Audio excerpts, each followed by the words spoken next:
สวัสดีค่ะ ขอต้อนรับผู้เข้าร่วมประชุมทุกท่านนะคะระหว่างนี้ค่ะ ระหว่างที่รอผู้เข้าร่วมประชุมเข้ามานะคะ อยากจะขอเวลาสัก15นาทีค่ะ เดี๋ยวเราจะเริ่มตอนบ่ายโมง15 นาทีนะคะ ขอบคุณค่ะ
สวัสดีค่ะขอต้อนรับผู้เข้าร่วมประชุมทุกท่านทั้งส่วนของผู้เข้าร่วมจากหน่วยงาน CII และ Executive CISO นะคะขอต้อนรับสู่วันสุดท้ายของการประชุมเชิงปฏิบัติการค่ะโดยหัวข้อที่เราจะพูดถึงในวันนี้ยังอยู่ในหัวข้อหลักเดิมนะคะนั่นก็คือ Cyber Risk Management โดยในส่วนของวันนี้เราจะเจาะลึกลงไปที่ขั้นที่3และขั้นที่4ของการบริหารจัดการความเสี่ยงทางไซเบอร์ค่ะนั่นก็คือ Incident Response และ Incident Resiliency Maturity Model ซึ่งการประชุมวันนี้เป็นส่วนหนึ่งของเวิร์กช็อป3 วันค่ะที่สำนักงานคณะกรรมการรักษาความมั่นคงปลอดภัยไซเบอร์แห่งชาติหรือสกมชร่วมกับ MITRE จัดขึ้นและเช่นเดิมนะคะเราได้รับเกียรติจากวิทยากรทั้ง3ท่านจากทีม MITRE ซึ่งประกอบด้วยคุณบาบาร่าท่านที่2คุณแมทธิวและท่านสุดท้ายคุณเจนนิเฟอร์ค่ะ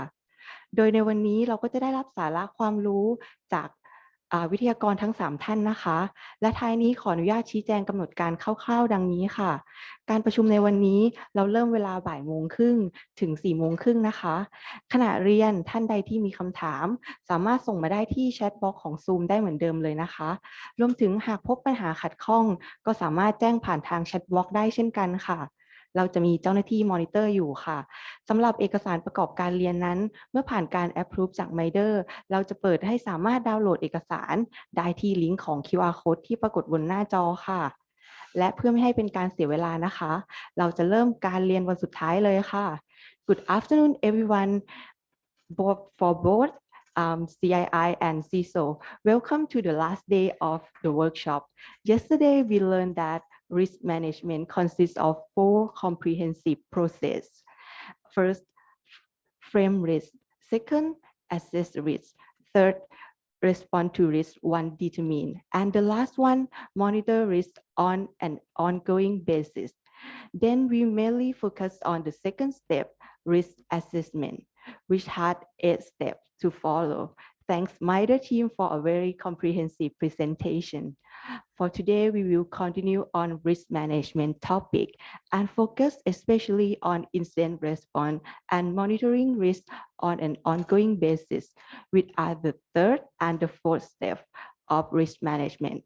In order to save a time for more discussion on this interesting topic, without further ado, it is my great pleasure to welcome our guest speakers, MITRE team to give a presentation on cyber risk management with emphasis on incident response and incident resiliency maturity model. Please welcome.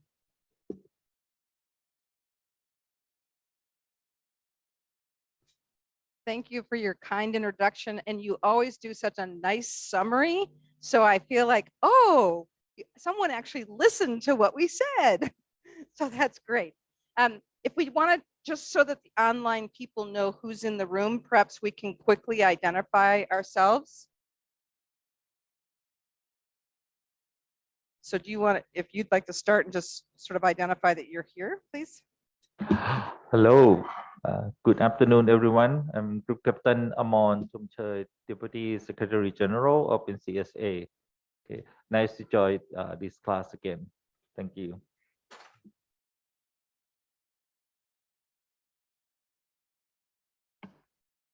Good afternoon, Group Captain Jadet Kuha Kongkit, Director of Critical Information Infrastructure Management Office. Thank you. Good afternoon. I'm Udom Ek Chumthongma. I'm currently being cybersecurity engineer at Bank of Thailand.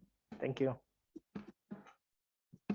Good afternoon. My name is Saichon Sali, Acting Director of Coordination Office. Good afternoon, everyone. I am Shayanan Bisujindaporn. I'm the MC of today's event. Thank you. Good afternoon, Thanasawan Janjayedit, officers from Coordinate Office.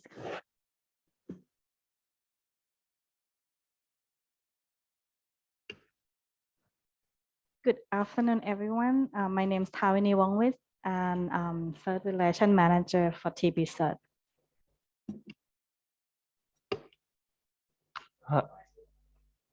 Hi, everyone. Good afternoon. My name is Jared Neitzel. I'm a Cyber Policy and Programs Officer with the Department of State's Bureau of East Asian and Pacific Affairs.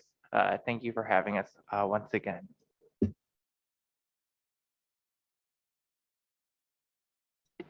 Good afternoon. I'm Jennifer Heath. I'm an International Cyber Capacity Building Specialist at MITRE. I work with Jared at State Department covering East Asia Pacific. So I'm with the Thailand team today, but I cover all of Asia. Good afternoon. Thank you for joining us again for the final day. I'm Dr. Matt Chapman, lead cybersecurity engineer for MITRE. Well, let's get into the subject matter. I think we have some interesting things to cover. If we could go to the next slide, please. Next.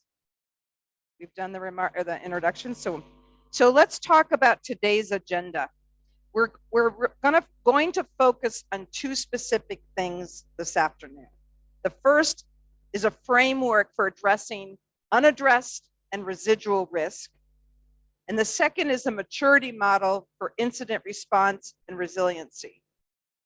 I note that we've got a wrap up and closing comments, but what I would like to invite you, all of you who've been participating in these workshops these past couple days, is to think of at the end, are there any questions over anything we've talked about this week that you want to clarify, that you wish you had asked a question about on a previous day? When we get to the closing, let's think about the whole week and what we've learned and what we still need to know. Next slide, please. By the end of today's session, you should be able to describe the relationship between known risk, unknown risk, addressed risk, and residual risk. You should be able to describe actions to directly and respond to each category of risk. You should be able to define cyber resiliency, describe the incident response and resiliency readiness maturity model, and understand the program readiness tiers and the functional readiness tiers in the maturity model, and explain how such a maturity model can promote risk reduction for your agency or your critical infrastructure organization. And again, we'll come back to these at the end so you can tell us whether we've met these objectives. Next slide, please. Let's go back to our house. We've been looking at this every day. And today you'll see we're going to another room in the house. Today we're going to incident response and resiliency as we try to continue to build the overarching program for strategic risk management. Next slide, please. Now you have seen this slide before in terms of the diagram. We're now down, we've started at the top talking about criticality.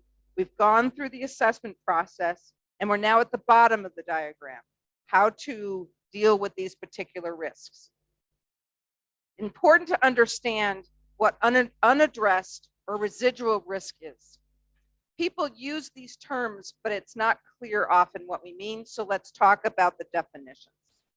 Unaddressed risk is an unmitigated risk that remains even after organizations take some measures to address each of the identified risks. That means you know there's a risk, but you have not taken action. It's unaddressed. Residual risk is the risk that remains due to a risk-based decision to accept or tolerate a given unmitigated risk. So unaddressed risk is the bigger group of these things that have not been addressed. Residual risk is the small group of risk that is unaddressed, but you decided not to address it for a particular reason. It's a risk-based decision. I'd like to ask you a quick question. So when we were making our risk registers, right, we went ahead and we identified and we prioritized, and we know we don't have enough resources. So we can only work on the risks that pretty much make that cut line. So everything below the cut line that didn't make it, that wasn't resourced, where would that fall in these definitions? So It depends if it's just unaddressed, meaning you didn't do something about it for whatever reason, that's going to be in unaddressed. That group where you've made a conscious decision, a risk-based decision, that's your residual risk. That's the risk that you're saying, I'm willing to accept that. So as we see and I think it'll become clearer when we talk about the overall risk landscape. If we go to the next slide. So you will have seen this particular slide yesterday, because this is step 8 of that whole process that we talked about, and this is addressing risk. And as we mentioned, addressing risk is the final step in the risk assessment process, where you make the decision whether to accept, mitigate, share, transfer, or avoid. But we're adding an extra piece to this now for this discussion, because after an incident or event, you're looking to respond. And so if you remember that diagram from NIST, at the bottom it said accept, mitigate, share, transfer, or avoid. On the side it said respond. So now the assessment process is before the risk comes into play, but after the risk happens, an incident happens, now we're talking about respond. So we can talk about how all of these, how you address risk both before and after an event. Next slide, please. So let's define the overall risk landscape. So these are the categories. There's the unknown risk, which means these are things we just don't know about. You know, perhaps, you know, a perfect example of these are going to be 0-day vulnerabilities that we don't know about until they actually happen. And so it may be something we can't imagine. We just haven't figured out that it exists yet, but that's the unknown risk. And we'll talk in a little bit, how on earth do you address unknown risk? There's ways to do it. We'll talk about that. Then we go into known risk, and there's the unaddressed, which could be mitigation is available, but it's not implemented, or unknown whether it's implemented, or it could be there's no known mitigations available. That's the unaddressed piece. A known risk that's then could be addressed is the next category. And the final one is the residual accepted risk. Remember, that's the risk where we've decided to accept it. That's the risk-based decision. But so we've got these 4 categories. Let's keep thinking these in our mind as we go on. Next slide, please.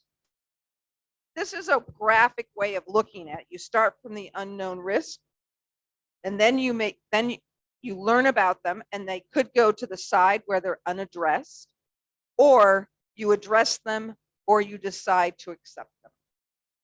But that's how all of these pieces play together in that order. Next slide, please. So how do we, what kind of actions can we do for unknown risk? We don't know what the risk is. So how do you address unknown risk? Well, first of all, you establish a process to try to discover those unknown risks. You don't just sit back and say, I don't know about it. Okay, I'm going to go deal with the things I know about. You should have an active process to try to discover potential additional risk. And we'll talk about in a minute what that might look like. You should also establish a process to develop general mitigations. I call this zone defense. If any of you are sports fans, you could have a man-to-man. And so when you look at like a MITRE attack and you've got the tactics, techniques, and procedures of a particular actor, you're going to have specific mitigations against that specific actors and their tactics, techniques, and procedures. That would be man-to-man. But if you don't know where the players are and who might be coming at you, you do a zone defense. You protect the entire zone and hoping to keep out anything that's coming. So then that's creating general mitigations. So for example, training your employees to look out for phishing emails. You may not know a specific phishing campaign that's happening, so that's an unknown risk, that particular campaign, but you know this general area, and if you train your employees to look out for these things, then you're doing a general mitigation that hopefully will protect you against things you don't even know are out there. Third, educate the critical infrastructure operators and encourage them to implement general mitigations. And then develop resiliency measures, encourage the operators to implement them. We'll talk more about resiliency, but resiliency is really important. We know no matter how good your cybersecurity is, incidents are going to happen. And how quickly you're able to respond and bounce back and get back to normal is your resiliency. And so it's important to build in the capability to be resilient and be able to recover quickly no matter what comes your way, particularly unknown risks because you don't know they're coming your way. But if you have capabilities such as backups or alternative ways of doing things that you can work around, no matter what happens, then you're building resiliency into your system. Next slide, please.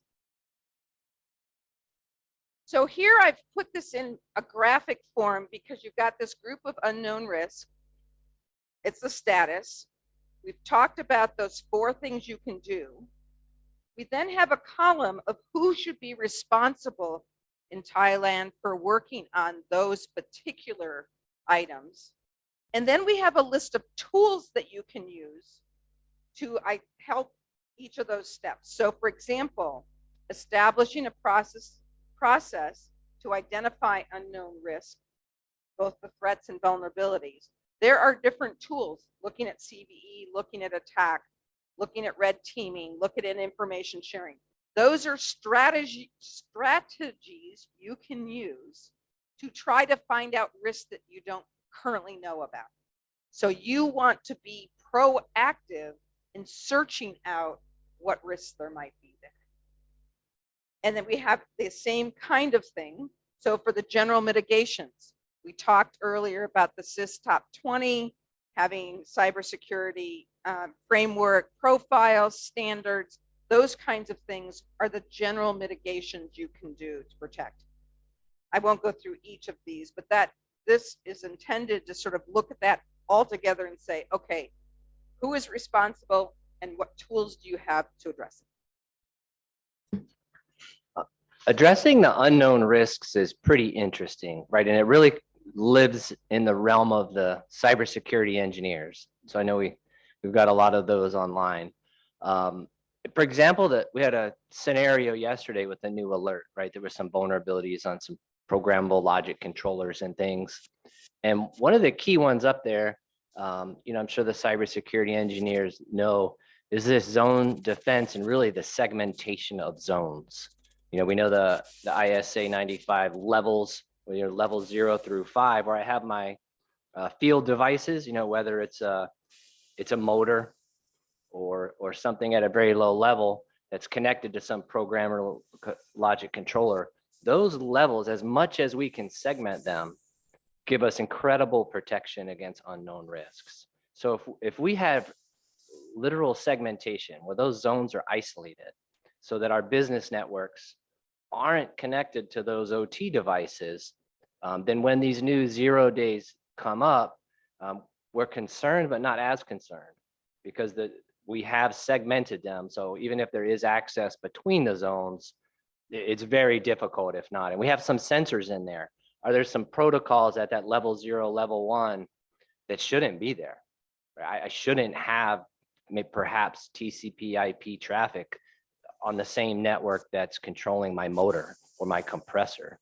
So some of these basic principles are what we really want to focus on for these unknown risks, because these are the ones, like Barbara said, they're not on the risk register because we don't know about them. And a key part of this zone segmentation is understanding our equipment and what are the egress and exit points of each of those levels. I mentioned it quickly yesterday that when we're going to constantly update our equipment. When we do update our equipment, it's difficult to go buy a PLC that doesn't have an Ethernet connection, doesn't have Wi-Fi connection, and I really don't want those. Did we disable that to keep the segmentation, or in our upgrade, did we reduce vulnerabilities? So the cybersecurity architecture that zone segmentation is a very powerful tool to address the things we didn't find in the risk register. And when those alerts pop up, our panic threshold is a little bit lower. Yeah, there's a lot of great information embedded there. Thank you. So now we go to our next category, which are the known risk but unaddressed. So there's mitigations available. So what can we do here? We can educate the critical infrastructure operators regarding available mitigations and encourage implementation of appropriate and cost-effective mitigations. Now we've added this idea of cost-effective and appropriate because there may be mitigations available, but they don't make sense for you to do them. So for example, if you have a particular risk that if you've done your risk assessment and the potential impact and consequences is fairly small, but the mitigation would cost you 10 times that to do, why would you mitigate it? You would rather take the chance that it might happen. It's cheaper for you to deal with the consequences than it is for you to try to mitigate it. So that's why we say, let's educate about available mitigations and encourage implementation of appropriate and cost-effective ones. We also, another point is to develop reporting process that will encourage operators to report mitigation implementation status, to let you know whether in fact those mitigations have been implemented or whether they remain unaddressed, because that is knowing that those things are still unaddressed can help NCSA and the national approach think about where those gaps are that need to be fixed some way. The other part, it's maybe unaddressed because there's no known mitigation.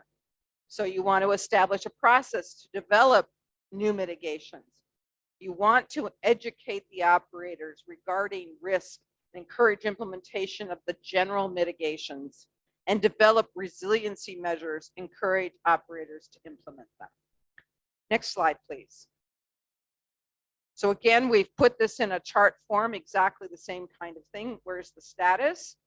What to do? Who would be responsible?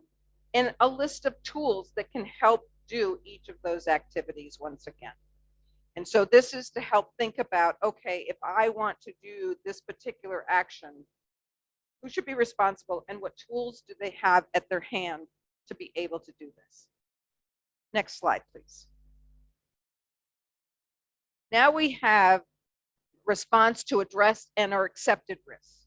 So the known risks that have been addressed, all we need to do is monitor for changes. So is there a change to the risk, or is there a change to the mitigations, what we should be doing in the ways we address it? And then we've got the residual accepted risk, which requires an organization to define what is the acceptable level of risk. What are they willing to accept and understand that, okay, I'm going to be prepared for that. I know it might be out there, but I'm willing to accept that for whatever reason, and we're going to monitor for changes. Next slide, please. And again, we've got how to, the status, what to do, who could be doing it, and what tools are available once again. Next slide. Here's the concepts that we want to make sure that we're thinking about when we're addressing this risk landscape.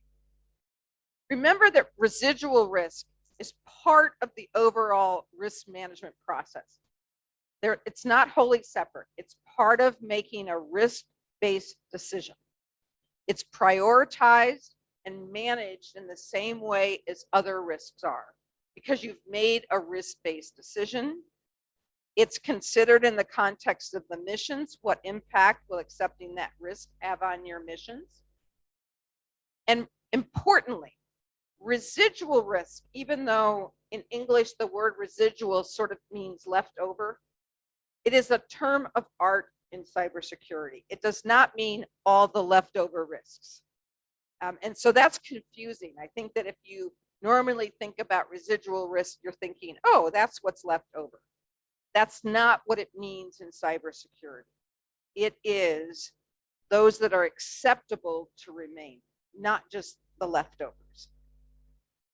So this requires, again, defining an acceptable level of risk. It means you will address the risks that you cannot tolerate so that they are no longer in the category of residual risk. It could be that at a certain point in time, for various reasons, something is a residual risk, meaning that you're willing to accept it. But as you monitor it, it could be that the impact or consequences on your business would be so much greater that you can no longer accept that. And so then you would take that, you must address it, and you move it out of the category of residual risks. So that's the point of residual risks are not static. Certain risks may over time become unacceptable, and therefore you must address them, because residual risks are only those risks that are acceptable. Next slide, please. Now, how do you approach this residual risk? So you need an approach for documenting what it is, prioritizing, communicating, and reassessing. Next slide, please. So examples of available tools for identifying and managing residual risk. I won't go through this whole list. You'll have the slides so you can have those. But sometimes, maybe you've got the different tools that will help you identify that. And note that at the bottom, we have exercising risk scenarios will help you determine, identifying these risks that are unaddressed and making risk-based decisions that you're willing to accept them or not. Next slide, please. So in this chart, what we've done is take the availability of these tools that we listed to the residual risk management elements. So if you look across the top, you've got residual risk management elements. And those are, again, because residual risk is part of the standard risk management process, those categories are part of your standard risk management process. Identifying risk, mitigating risks, developing new mitigations, developing resiliency, educating operators, and having reporting. And then you can look at the various tools, and the check marks will tell you which element of the risk management that those tools are most helpful to help you manage. Next slide, please. So any questions about the residual risk piece? And we talked about residual risk because I know it's in the secondary law. And so that's something that has been raised up for all of you to deal with. So we wanted to go through that. Are there any questions about that material that wasn't clear, or any other perspectives? So please remember, we still have the chat up and the Q&A portion. So little more quiet today, but please feel free to send them up. One of the comments in the chat that we have about YARA rules, that's some rules that are looking for incidents or some, if you're not into the log analysis or network traffic management, they're rules that will try to pick up malicious activity or something like that. Could that be a tool to identify indicators of compromise? We're talking about a bunch of different categories of risk here. A lot of time when you have a rule-based system like a YARA rules or something like that, that's based on a known threat. So certainly all of those help reduce the risks when you're in the detection phase. So there's ways to detect there's different tools that we can use in the detection phase, and that will definitely be something that help us really react because it's after the fact to some known risks. What I wanted to mention is we're talking about resiliency. A lot of times that's the most difficult for the chief information officers, because this is the decision. I don't know if I said resiliency or the leftover risk, but sometimes you have the risk averse chief information officers, and sometimes they're willing to take a risk, because you have to roll it back, as Barbara was saying, to your mission.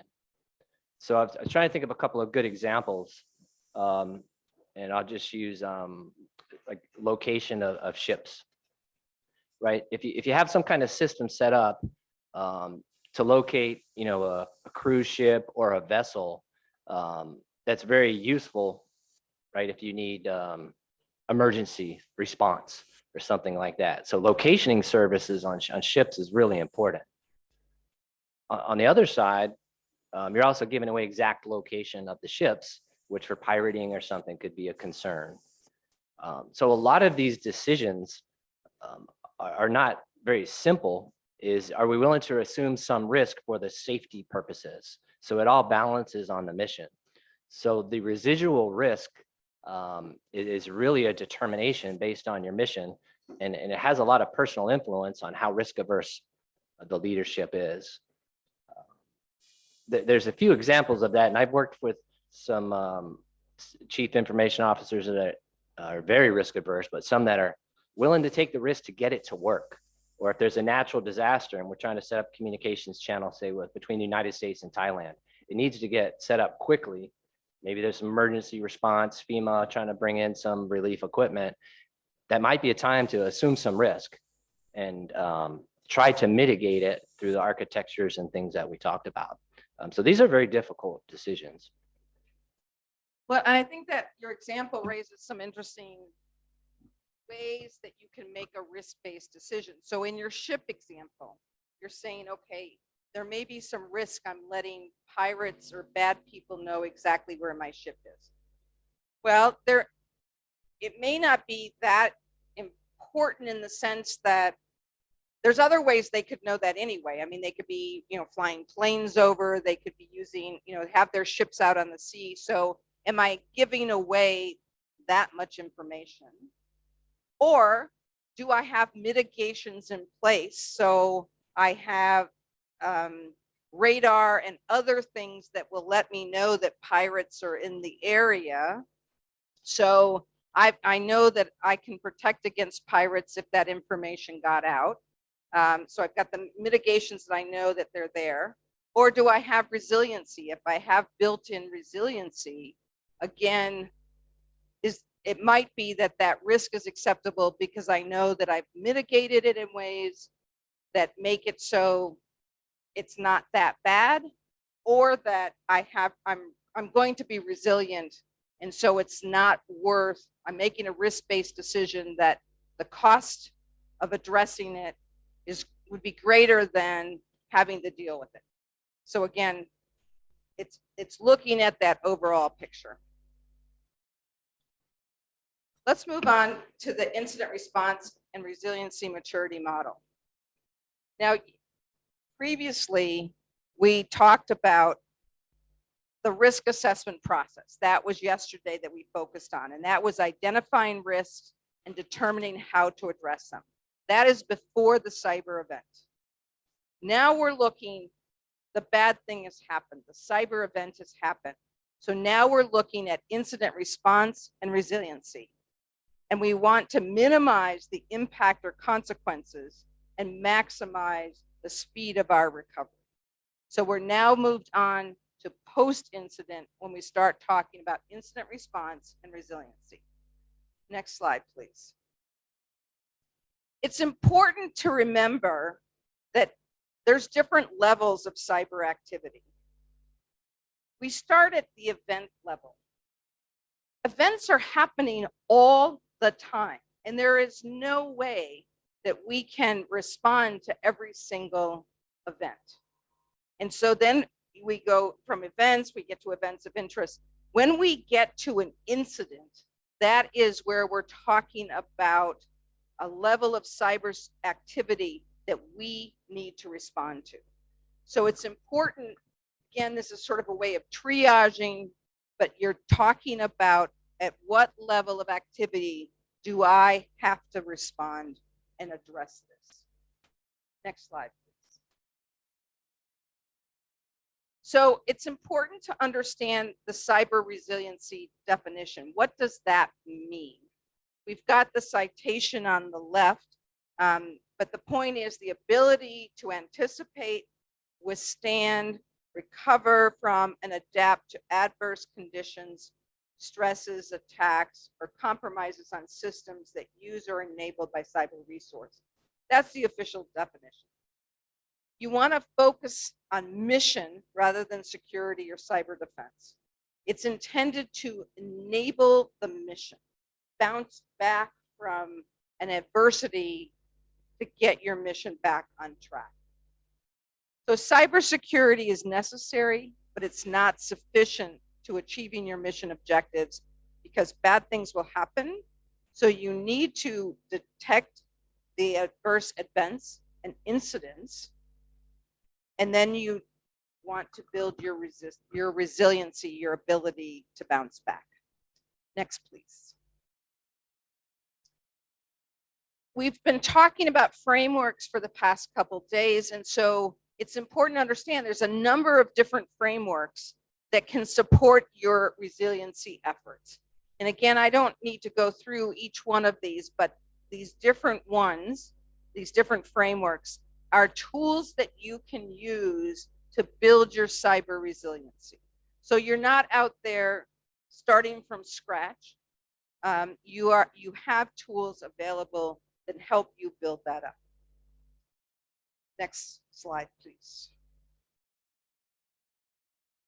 So how do you determine your incident response capabilities and your resiliency readiness? So we know that cybersecurity incidents experienced by the critical infrastructure operators may have significant impacts on national missions and national well-being. So it is important to the national view, such as NCSA, to minimize the impacts of the incidents on the victim organization. And so to do that, the victim organization needs to have robust response capabilities, which is the responses are what actions I'm going to take after the incident.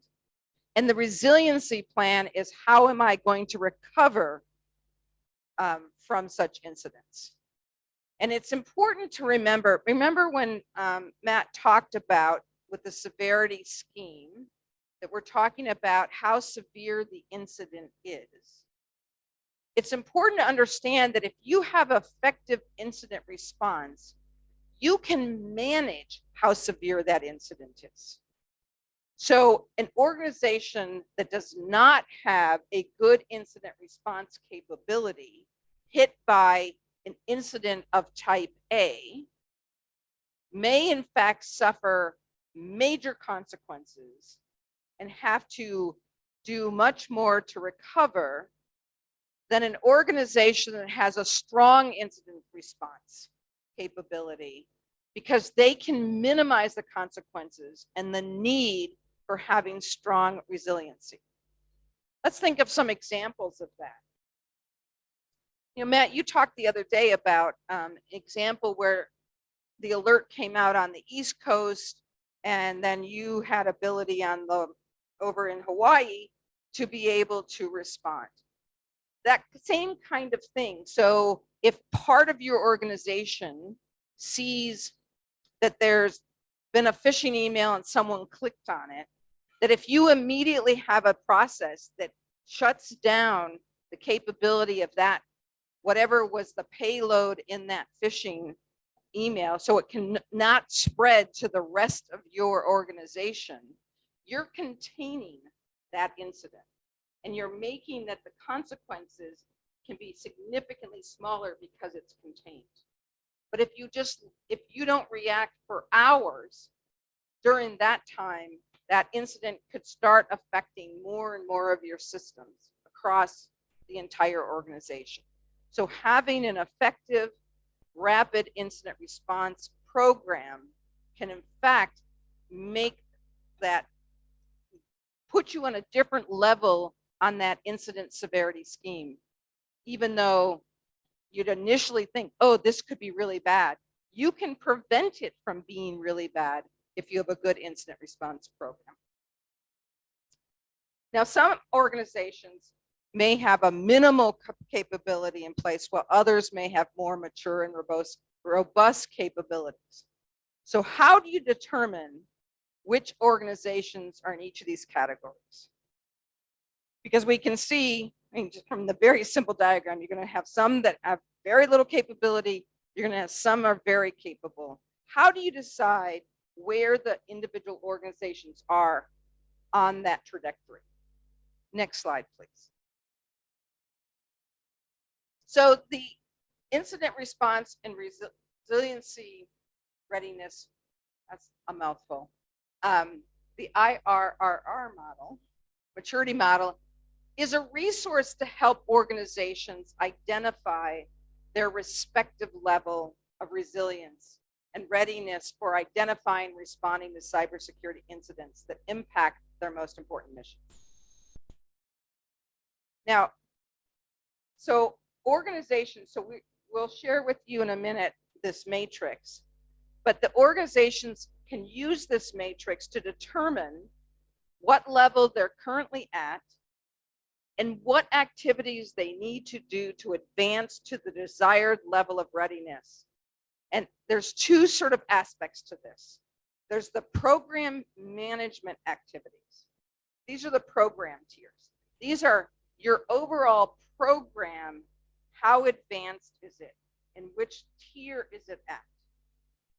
There's the technical activities part of this, which is defined as the functional readiness levels. And so you've got your overall program, how is that? And then you've got the specific functional capabilities. Now, it's important to note that this specific model that we're sharing with you does not address physical and non-cyber incidents, but it could easily be adapted to that.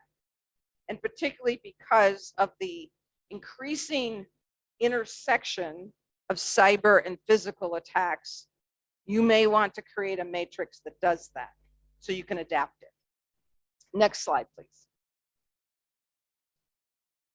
So the cyber incident response borrows concepts from normal emergency planning as well as strategic planning. So these are not new concepts. The fact that it is in the cybersecurity realm is not different than the general concepts of how do you do emergency planning. I mean, whether you're responding to a typhoon or responding to a physical robbery or a fire at your location or a cyber attack, these are the same principles. It's emergency planning kinds of principles and strategic planning. So many can understand that even if you're not a cybersecurity expert. Now, I mentioned that there's program tiers and functional readiness tiers. These are complementary measures that help organizations assess the state of their incident response and resiliency capabilities and to identify the steps up that maturity model. I've got a diagram on the next slide, if we can go to that, that tries to give you an idea of this. Now, some people have nicknamed this, and some, if you were on the program this morning, Julie Schneider referred to the Mount Fuji model. We call this the Mount Fuji model because it's got the white cap at the top. If anyone knows what Mount Fuji looks like, it always goes up and has the white on top. So this is the Mount Fuji model. So you've got on the left the program readiness tiers, which are initial, risk-informed, repeatable, and adaptive. And then on the right-hand side, you've got the 4 functional levels, which my eyes, I can't even read them from here. Building, foundational, what's the third? Strong, advanced, thank you. I know, my eye doctor would be saying, maybe you need new glasses. But so we've got the four, we've got tiers on one side and the levels. If you were listening about the cybersecurity framework, the NIST one, you'll recognize those four tiers on the left-hand side because they're the same tiers that are in the cybersecurity framework. Initial, risk-informed, repeatable, and adaptive. So those are common concepts and that are reflected here as well. So let's talk about what those mean. We've got these different categories. It's clear that they are a progression. So let's talk about what they really mean. Next slide, please. So for the readiness tiers for the program tiers describe the organization's progress in implementing program management that is focused on incident response and resiliency activities. So what do those individual tiers mean? So we've got the first one, which is initial. This is for organizations that are really taking baby steps. They are just beginning to look at this. Originally, I think we thought of a term that was more novice or beginning, but we didn't want it to make it sound like, oh, you're bad. It's just, you're just initial. You're just starting out. You're beginning to implement foundational activities. Now, this assumes that everybody is at least beginning to implement foundation activities. If you haven't, you're completely off the chart. We didn't want to include the possibility that anyone was in that category. So what does it mean to be tier one? You have implemented some aspects of incident response or resilience, but the implementation is informal, meaning you don't have documentation. You might have managers who know what they would do in case of an incident response, but you don't have documentation, agreed upon procedures. You really don't have a real incident response plan because that would be more formal. The internal awareness of existing practices is limited. So this again might be, you've got some emergency managers who might know, okay, this is what I would do, but they haven't communicated it widely so that others would know, oh, in the case of this, this is what I should be doing. And the problem is that therefore, it's hard to have internal collaboration because no one knows what they're supposed to be doing. They don't know about what's in this person's head. And so without that, you're really not going to have an effective either incident response or resiliency. You can't rely on just hoping that Joe in the emergency planning department knows what to do. What if Joe's not there that day? What if Joe needs help? In this case, in the initial, you're in trouble because you're unlikely to be successful at this. So what's the next tier? The next tier is risk informed. You now begin to look at the organizational specific risks. You're beginning to establish and prioritize incident response and resilience activities based on your internal risk and your internal awareness of these activities, which is now increasing, but they're not consistently implemented. So it might be that you have an incident response plan or resiliency plan, but they're not exercised, they're not well known. So you've got something written down. There are rules of the road, but you haven't made it part of the institution's memory, the way that the organization is ready to operate if something happens. So they partially understand the role in the national cyber ecosystem, but they're really at a very basic level at this point. Let's look at tier 3. Repeatable. This means you're consistently implementing activities across the organization, and you can demonstrate your awareness of where you are in the national cyber ecosystem. And this is important. We use the term cyber ecosystem for a reason, because everything is interconnected. And so if something happens to someone who is somewhere in this ecosystem, it is likely to occur to others within the ecosystem and have an impact. So all of you are in this together. And so once you get to tier 3, you're beginning to understand your place in the ecosystem and what that means. So you have an organization-wide approach. You have well-managed policies, which means not only are they written down, but your staff knows about them. You've exercised them.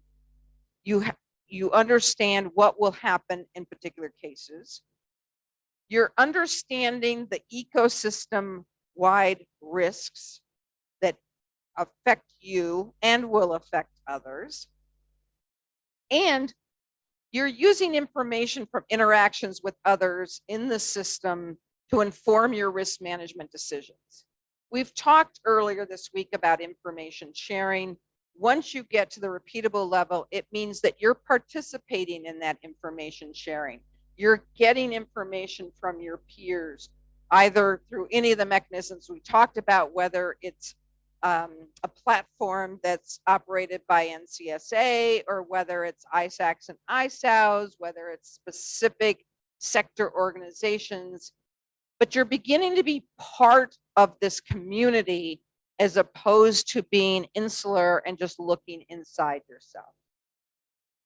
Finally, tier 4 is adaptive, which means you've done all of these things that get you to tier 3, but you also know that nothing is static, and you are capable of adapting and making changes as the environment and the risk change.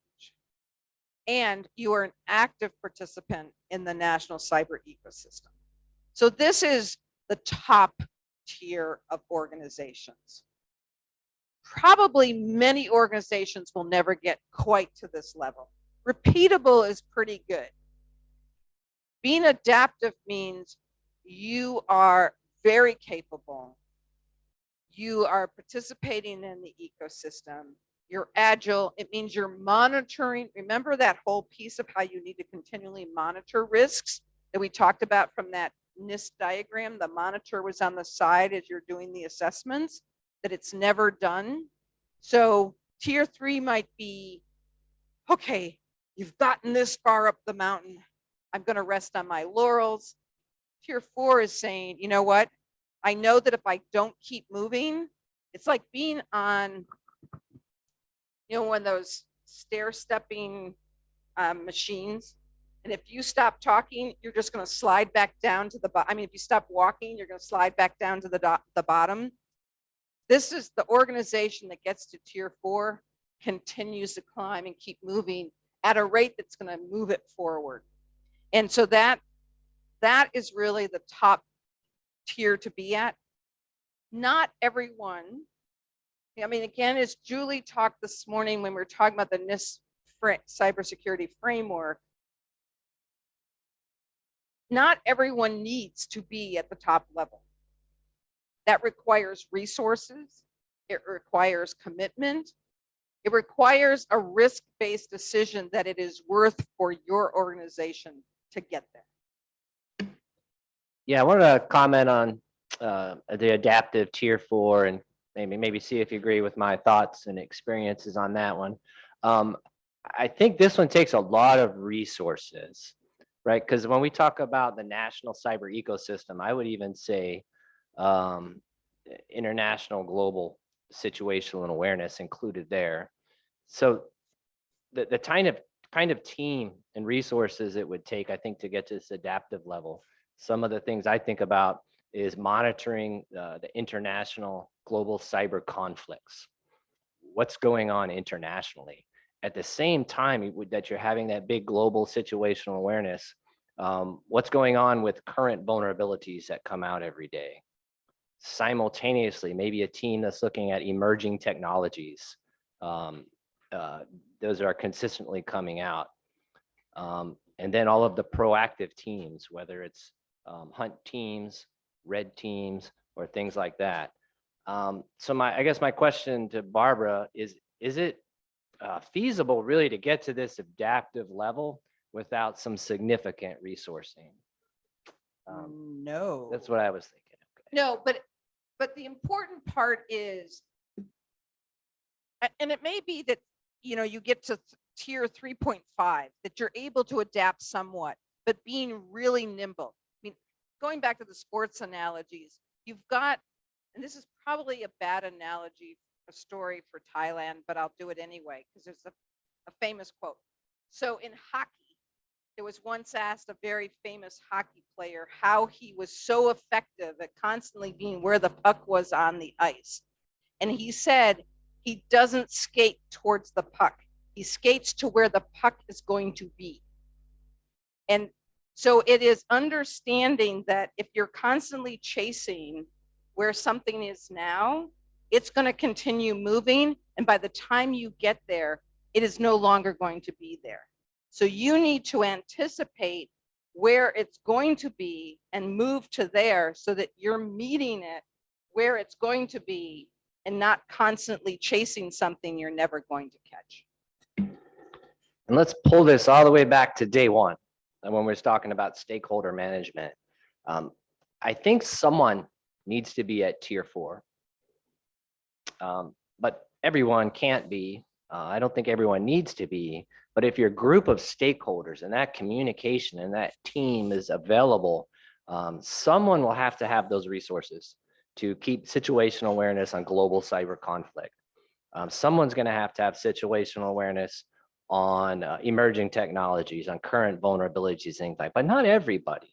You know, maybe the expertise relies at one of the CII certs, maybe it's NCSA, but I think if the stakeholder environment and the relationships are built, you know, at this state where we're at the NCSA level, someone needs to be at tier 4 and resourced, but it's a team effort, because obviously we can't all do it.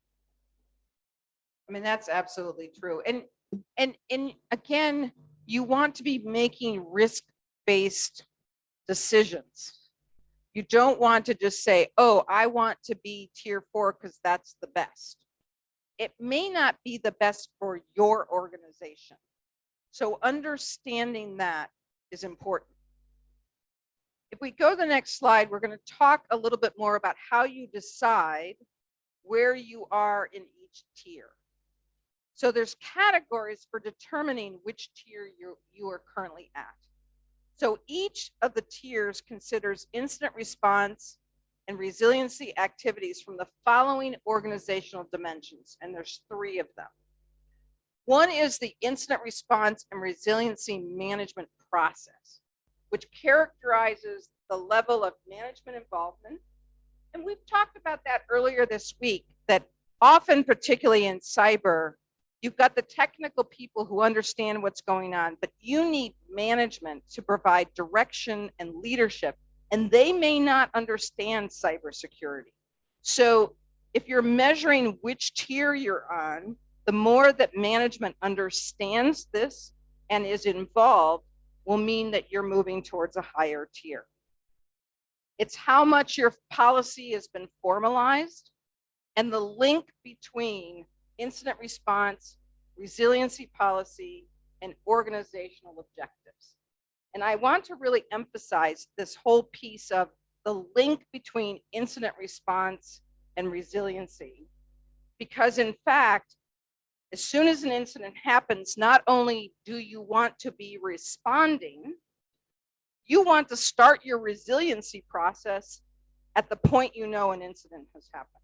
So there has to be a linkage between those two, but you're probably going to have different parts of the organization working on each of those hand in hand, in parallel, so that, again, if you're doing those things effectively, you're going back to Matt's cybersecurity scheme, the level you're going to be at is going to be much smaller.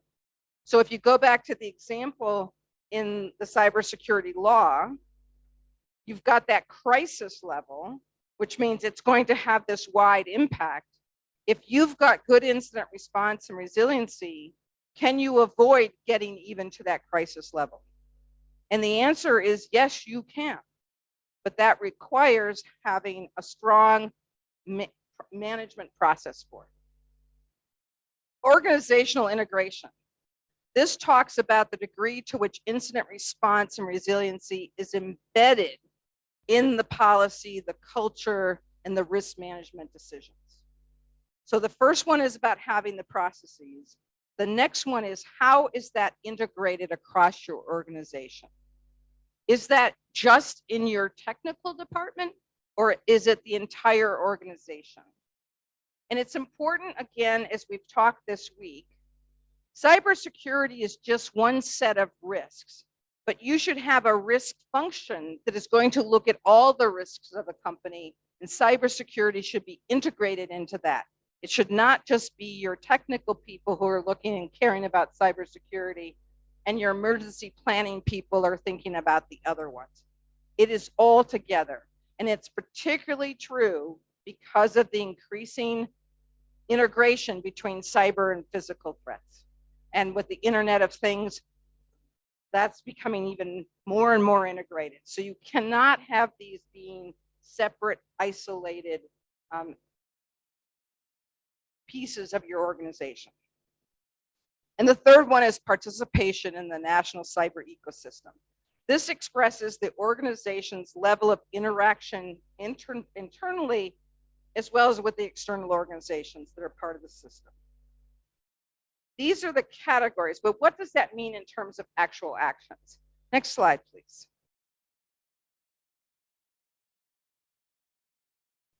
So I know this is a lot of words, but I want to go through this in detail. And this is a very small piece of the readiness tier descriptions.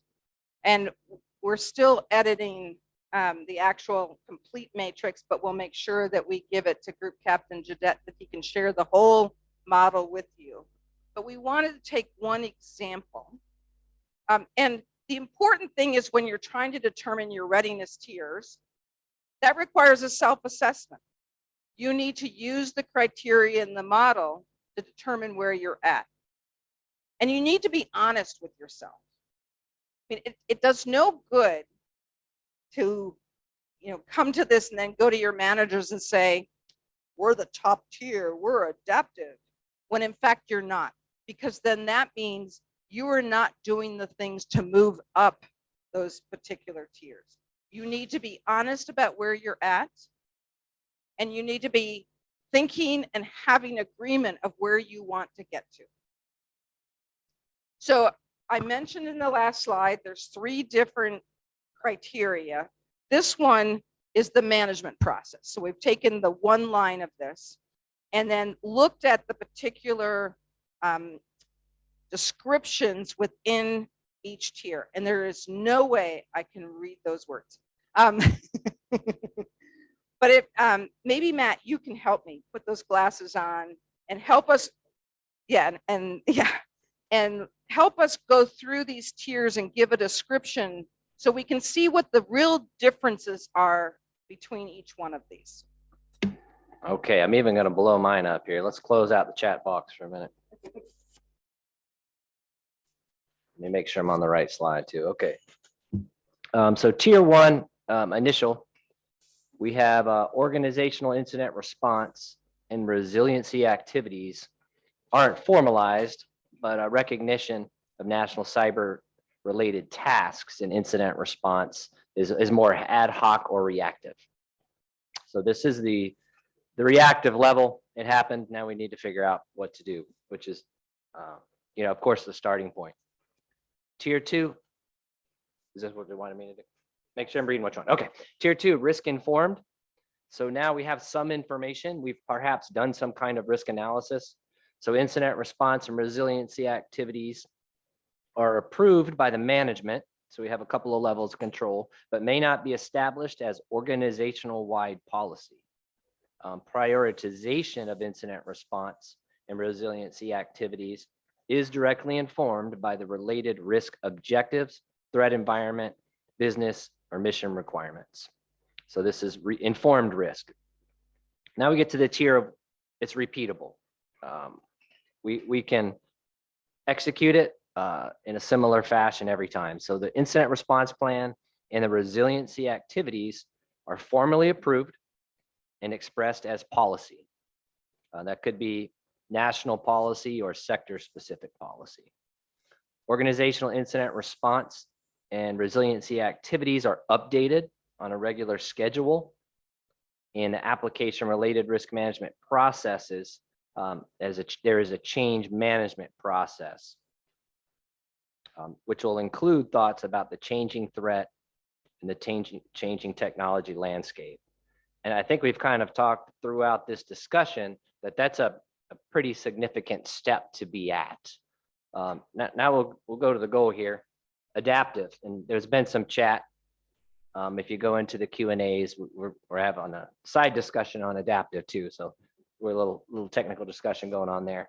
I'll read it first. The organization adapts its incident response and resiliency activities based on previous and current national cyber ecosystem related incidents. And I personally would include that in international because there's a fine line between national and international as time goes on. And it can escape, right? Cyber activity doesn't really see a national boundary. It'll escape across nation states or borders quickly. Through a process of continuous improvement, incorporating advanced incident management technologies and practice, the organization actively adapts to a changing threat and technology landscape and responds to in a timely and effective manner to evolving sophisticated threats. And this is what I was talking about before, that at a national level, there has to be some organization, and this is what we were talking about in the chat. There may be a couple ways to do it. Maybe there is an organization that has that global awareness of modern cyber issues, conflicts, as well as the technical information and the ability to adapt to emerging technologies, or it's a consortium of different organizations that have different expertises. Expertise is probably not a word. So we're looking at a really concise effort, and we say, C4I, command and control, at whoever has the authority, command and control the communications to make that consortium work, computers and cyber and intel, and the intel could be open source intelligence or just the history of that we've learned from repeatable and risk informed of how do we adapt to it. So it could be an organization or it could be a consortium of maybe even sector specific certs that have different expertise. But all of those different components of what we call here the cyber ecosystem would have to be addressed to be adaptive and responsive enough. But that's definitely the goal.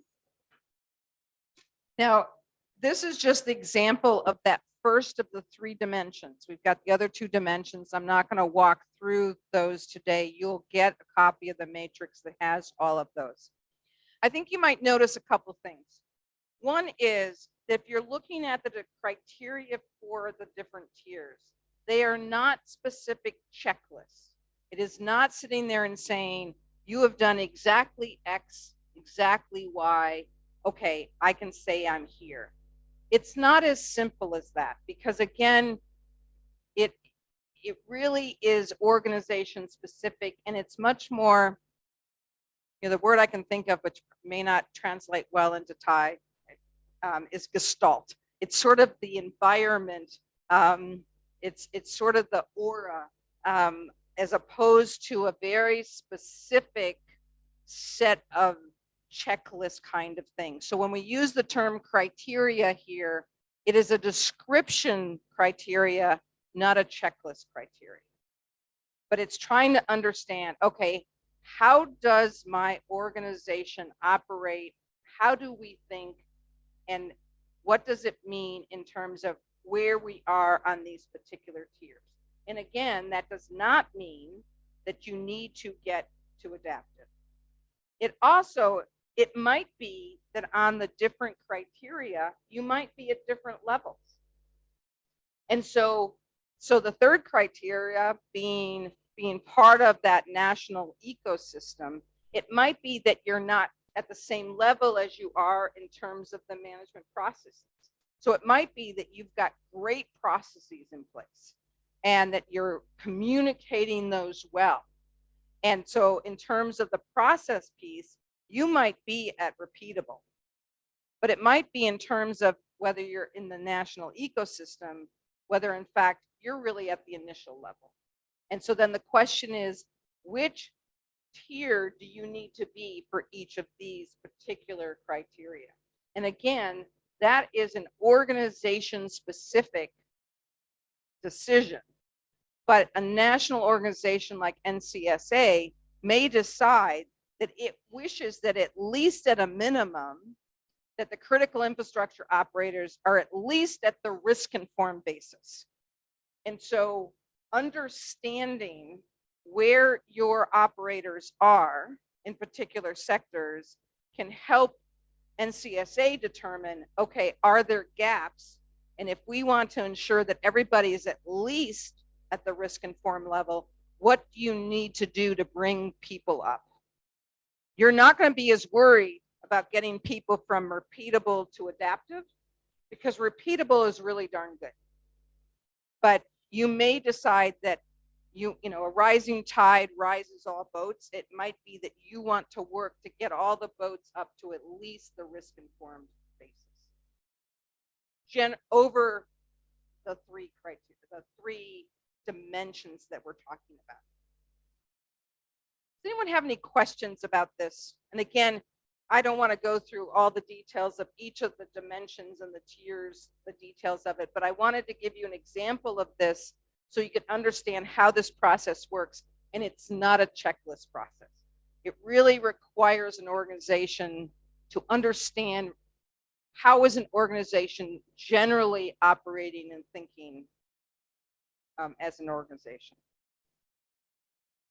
Questions, comments? Is there anything in the chat there, Matt, that we should talk about? Okay. Go to the next slide, please.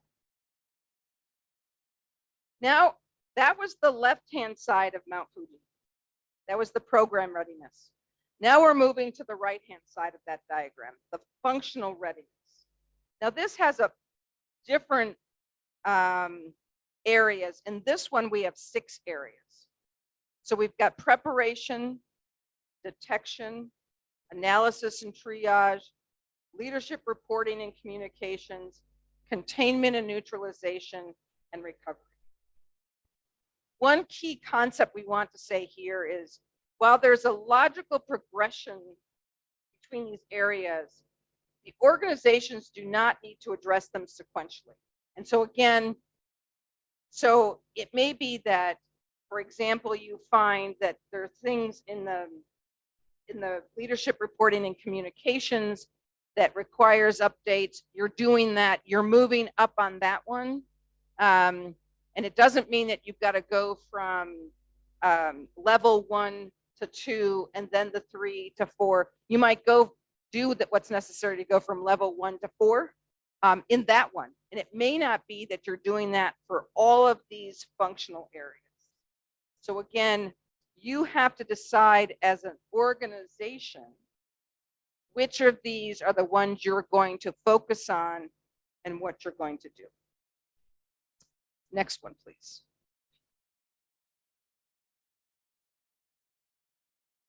So again, the 4 levels that are used to help understand and advancement of incident response and resiliency functional activities. Building. Practices are not yet in place. Only some foundational practices are in place. Again, we didn't have the 0 category. We thought about it, but we didn't build that in because we want everybody to say at least they're building towards something. This is sort of the everybody gets a medal for participating in a sport. The second one is foundational, that there's minimal practices for the functional area. Strong activities are based on best practices for fully functioning incident response and resiliency program, including some efforts for internal external collaboration and advance. Activities extend beyond best practices, including proactive contributions to external communities. And so this is the example that Matt was talking about. You're going to have some really strong organizations that are going to be helping others and bringing them up along these particular levels. So those are the 4 levels. Next slide, please. Now, this is an example of a section of the model. Again, because there's 6 of those functional areas, I don't want to go through every single word of all of these. But so I've got 2 examples here from the preparation one. So you can see this one. And Matt, if you can again be my eyes and take us through, we've got the functional area. This one's preparation, the first one. And we're going from building foundational strong to advanced. Okay, thank you. So building under preparation, 1 or more teams is considering incident response and resiliency practices and informally implementing some capabilities without established authorities. So moving on to the foundational stage, there's a policy established that stands up incident response and resiliency capabilities, and roles are assigned. Very importantly, some type of budget is allocated to support at least minimum capabilities for the organization. So notice we never get off of the ground floor without the budget and resourcing. Strong procedures are established that institutionalize the policy, and procedures directly address organizational related roles of systems and services. And then finally, on advanced, the team coordinates with others in national cyber ecosystems and proactively adjusts the policies and procedures as new threats emerge. So again, we've got sets of criteria that tell you where you are on those particular levels. And let's go to the second example so you can kind of compare how these are. Again, this is a preparation example, but this one I think is a little bit more specific. It's the incident plan one. If we can go to the next slide, please.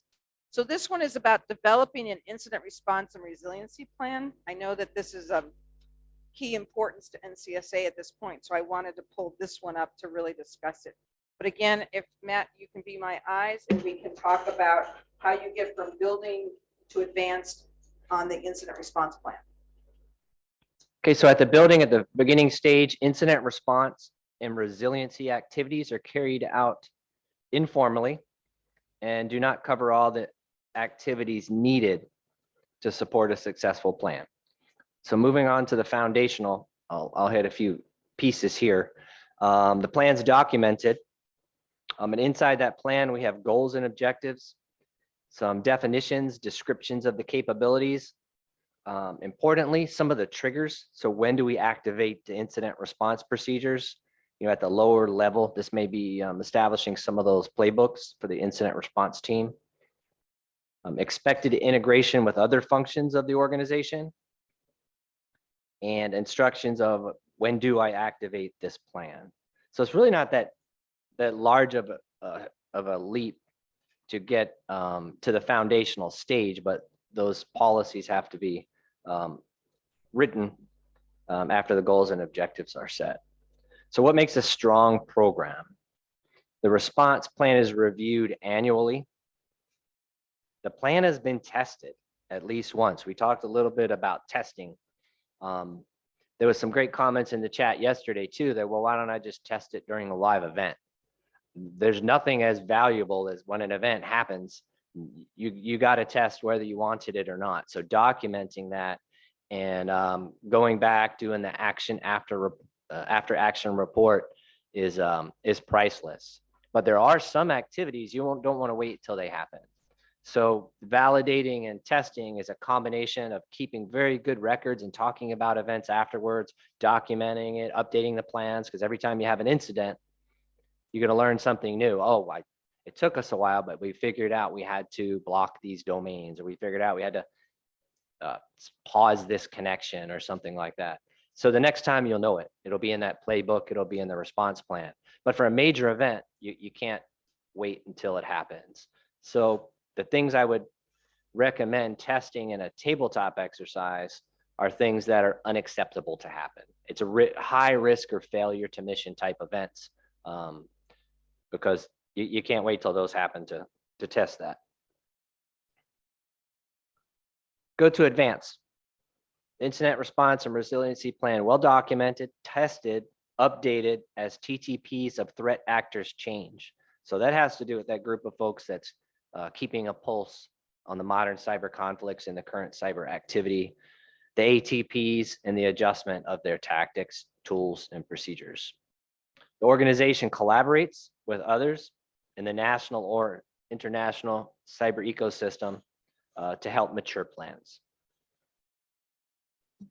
And so you can see, again, there is this progression of what kinds of things you need to do to move up to a different level. And you can decide which level makes most sense for your organization. And it could be different for the different, not only functional areas, but the specific functions under that area. So we've just looked at 2 for preparation. I forget how many there are for preparation, but there's multiple ones for every one of those 6 categories we talked about. And again, you'll get the entire matrix. But the point is to say, okay, do I have a basis to decide where am I now? Where do I want to be? And how do I get from the current to where I want to be? And for those of you who participated in this morning's session about the cybersecurity framework, boy, doesn't this sound like profiles? And that you're doing a current profile, where am I now? And the future profile, the target profile, where do I want to be? And you're looking at these criteria here to say, okay, how do I climb the mountain? How quickly do I climb the mountain? How far do I want to get there? Because sometimes you're climbing a mountain, there's a nice viewpoint 3/4 of the way up, and you say, you know what, that's good enough. I've got a great view. I don't have to get to the top of Mount Everest to say I've accomplished something. And oh, by the way, I might not be able to get back down if I've gone to the top of Mount Everest. So I want to say, okay, I'm making, again, risk-informed decisions and deciding for my organization what makes the most sense. Again, there could be a role for NCSA here to say, okay, I don't need everyone to be advanced, but boy, it'd be really great if everybody was at the foundational level. I can see that particularly for the incident response plan example we have here. You're going to have your national incident response plan, but you want the sectors and the organizations to have their own incident response plans that make sense for them. So that would require all of them to get to the foundational level. So that might be something that you want to work on. And I know what somebody's probably typing in the chat.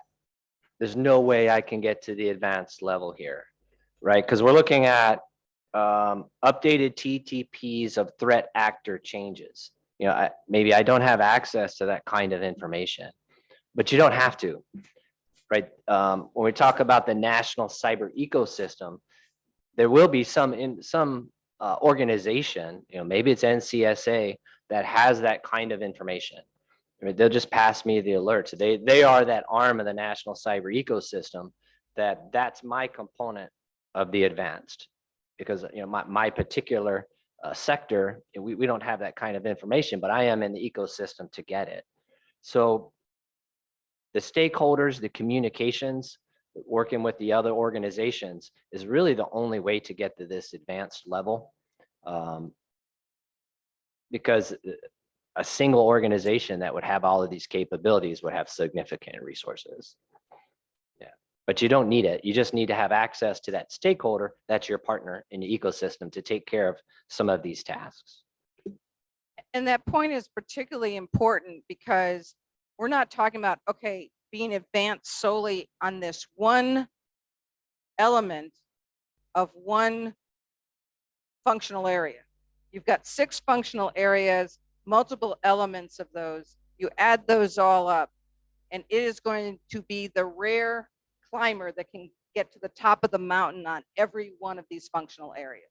So you have to make decisions for each of the functional areas, what makes sense for you as an organization based on your risk-informed decisions of what you can tolerate or not, and decide where you're going to put your resources. So where does it make sense for you to be foundational? Where does it make sense for you to be strong?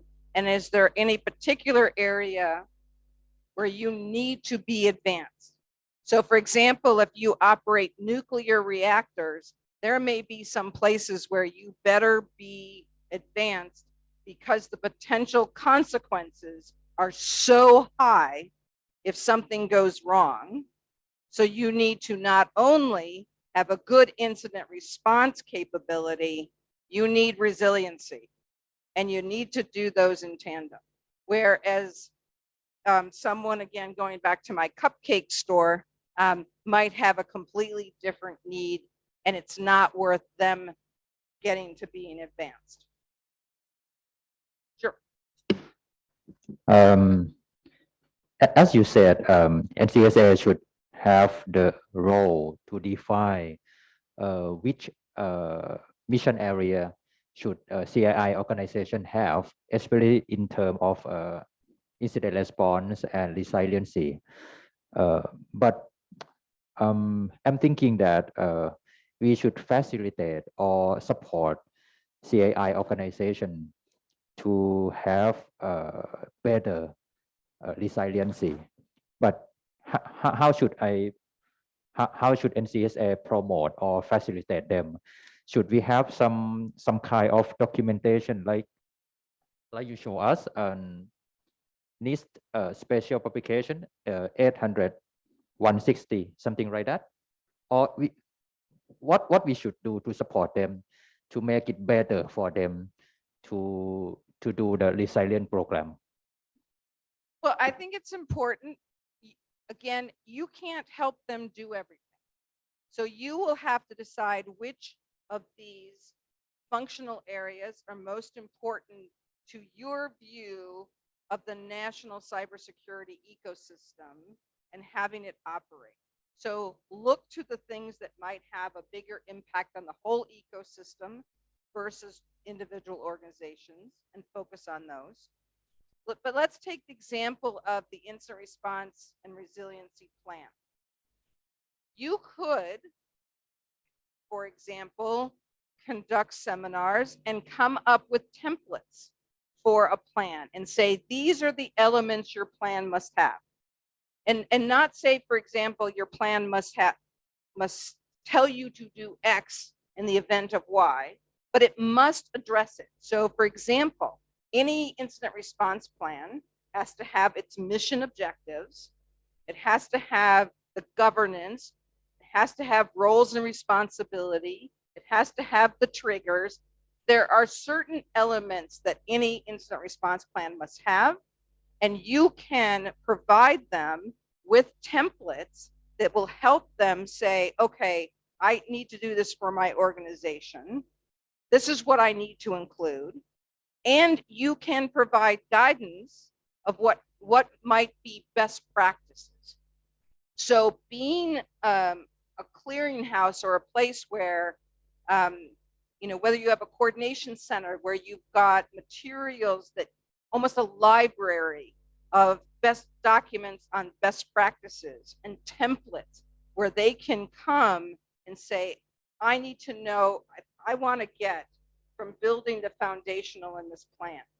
I've got to do X, Y, Z. Okay, let me go to the NCSA library. Oh, I see that there's a template here. I see that there's a list of best practices.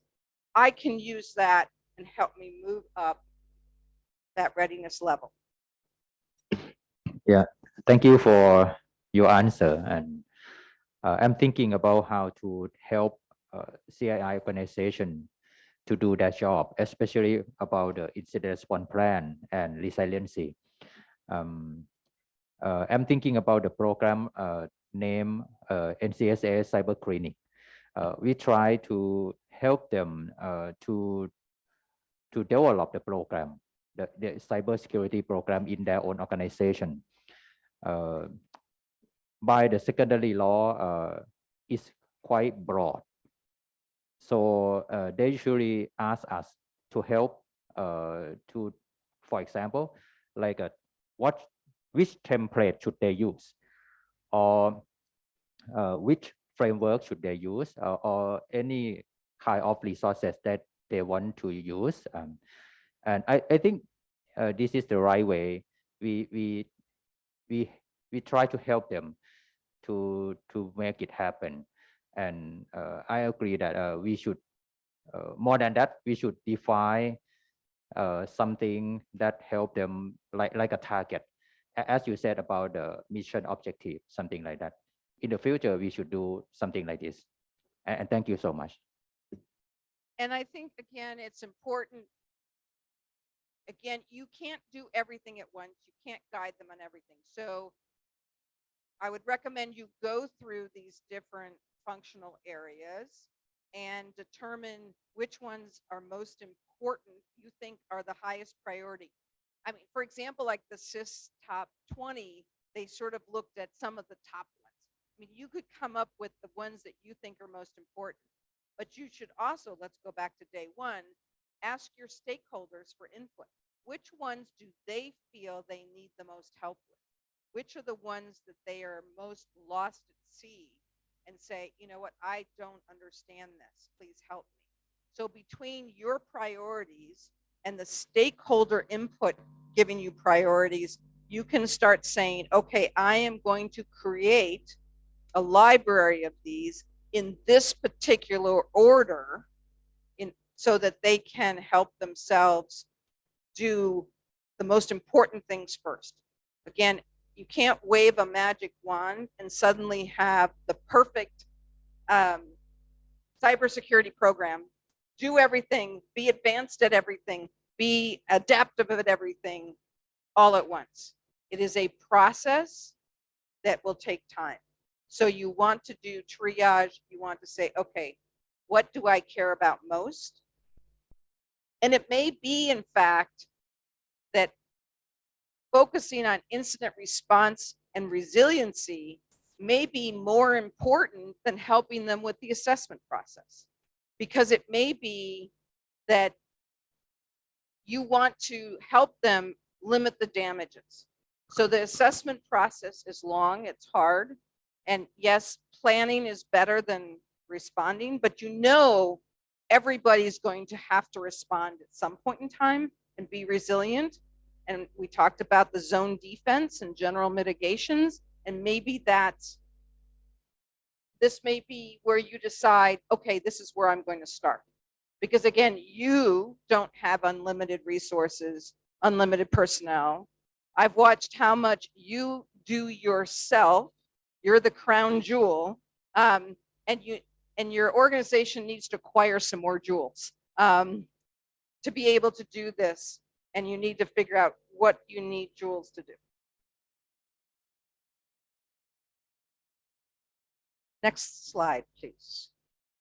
So it goes right into this. What can NCSA do to assist the operators? So you were anticipating, even though I know you didn't have the slides in advance because I didn't give them to you. So you can provide guidance to operators how to improve their incident response resiliency through identifying the essential elements at each tier, the necessary steps for preparation, best practices, and giving them concrete actions to move to the higher level of readiness.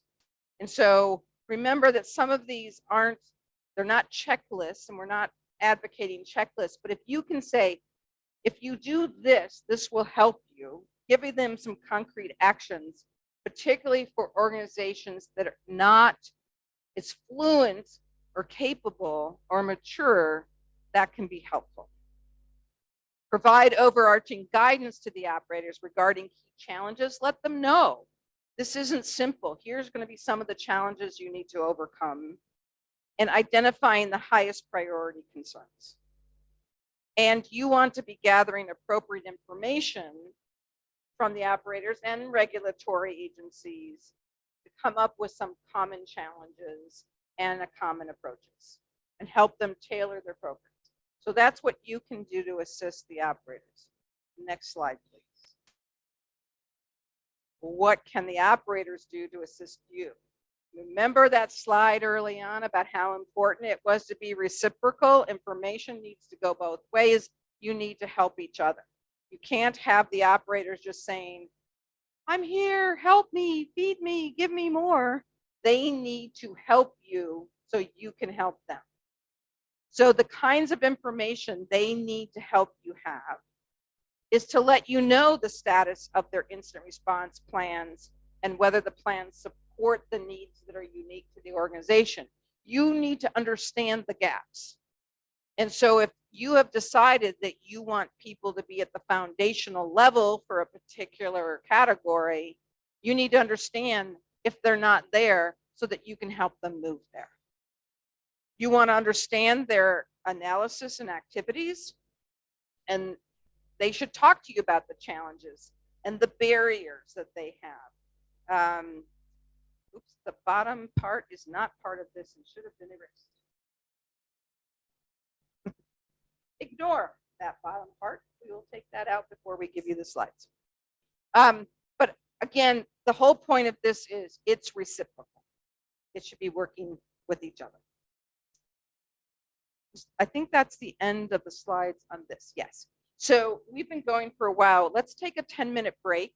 And what we would like to do when we come back is sort of summarize the past 3 days and talk about what kinds of questions there are on any of the subjects we've covered the past 3 days and where you think the next steps should be, what you want to know next. พักเบรก10 นาทีค่ะเจอกันอีกครั้งบ่าย3 15 นาทีค่ะ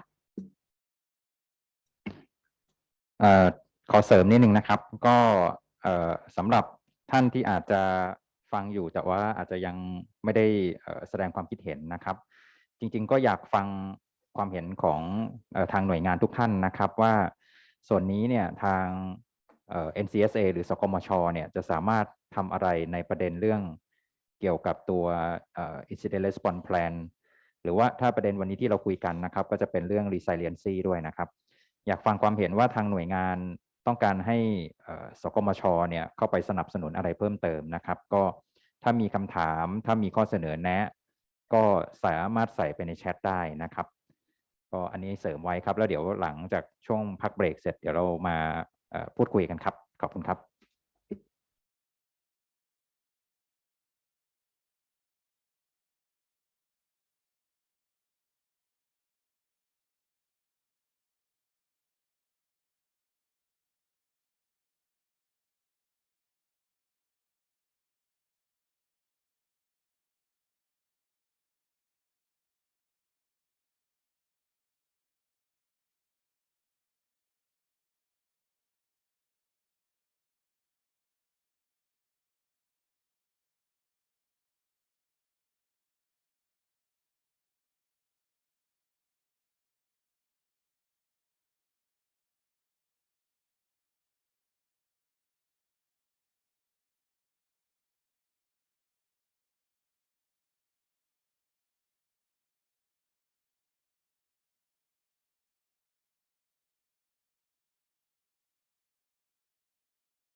ครับก็ขออนุญาตเน้นย้ำอีกทีนะครับก็ช่วงนี้เป็นโอกาสแล้วครับถ้ามีคำถามค้างคาใจอะไรก็ขอทุกท่านอย่าได้เกรงใจนะครับก็สามารถสอบถามพูดคุยในประเด็นที่สงสัยได้เต็มที่เลยนะครับ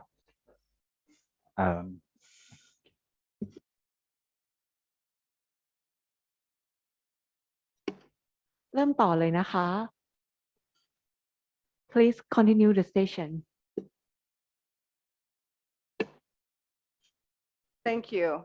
As I said, I thought we should reserve this last sort of hour to give everyone an opportunity to think about what we've talked about and learned over these past 3 days.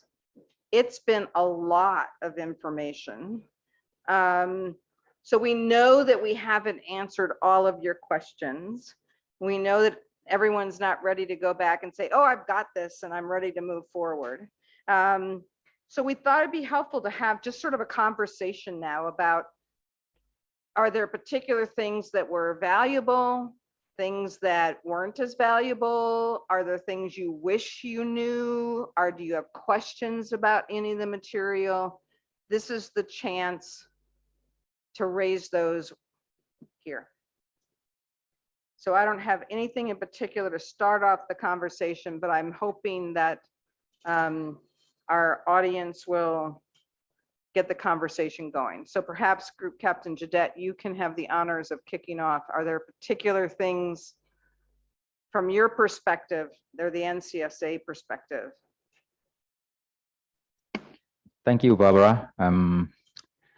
In terms of my job, because I'm not the Secretary General, so I responsible about the standard and guideline and secondary law and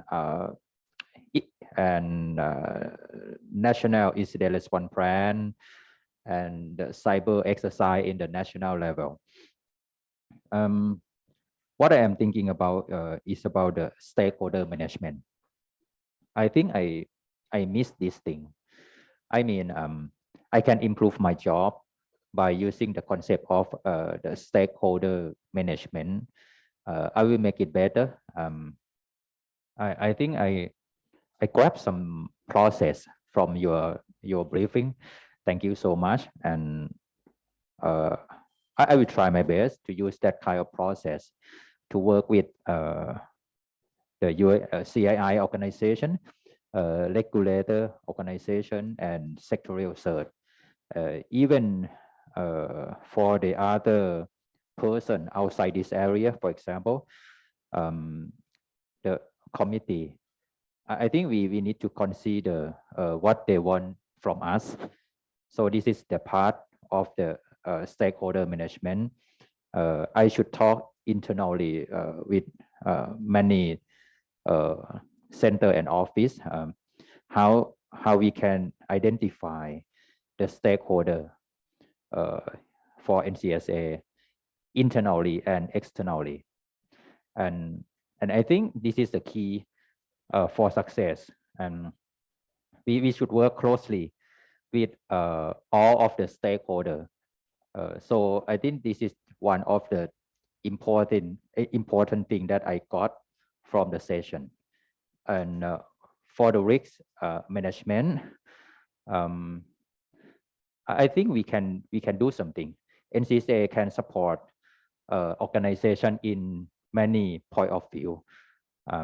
We can define something that is not clear. We can facilitate, we can help them. We can give them some guideline, some template, some curriculum, especially about the cybersecurity curriculum, like lead auditor and lead implementer course. We can do something to improve, and the most important thing, we could facilitate them. It's not something like a direct. It's not like that. We should facilitate them, to support them, to make them have the better cybersecurity program. Yeah, that's all for me. Thank you. Well, it makes me happy that you mentioned the stakeholder piece, because if you go through the materials for each of these 3 days, you will find stakeholders. That term shows up on every single day. And so that is why that's a foundation for the rest of it, because the stakeholder management piece relates to every room in that house. And so I'm glad that that was important to you, and we hope that that's something that all of the participants will now realize, oh, I cannot do this alone. And to be effective in all these different things, I need to think about my stakeholders, whether they're positive stakeholders or negative stakeholders. I have to think about them, and I have to think about how can I improve that relationship in order to help me achieve my mission. Other thoughts?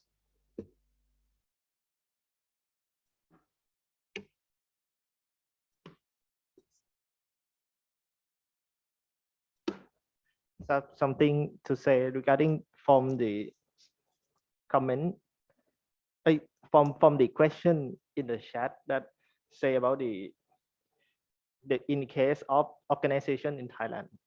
I believe that many industry or organization in Thailand have some group like CERT, like in banking they have Thailand banking sector CERT that share the information about the malware, the indicators, and telecommunication also. I think if NCSA already have that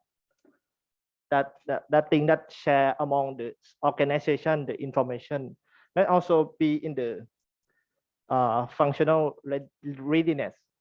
Yes. And based on your concern or your recommendation, in my opinion, we should build trust between each other. I agree that we should start from share information between each other. We should have some activity, as you said, last day, I think. You said that we should have some other activities. It's not only we just have the meeting. It's quite official. And I'm thinking like other activities that we can have instead of the official one. We can have unofficial one. And for the activity or sharing information, we can build trust. Okay, that's my thought.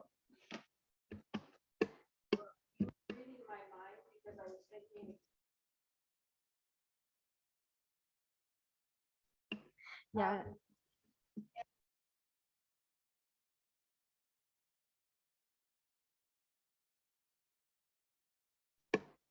Yeah, thank you.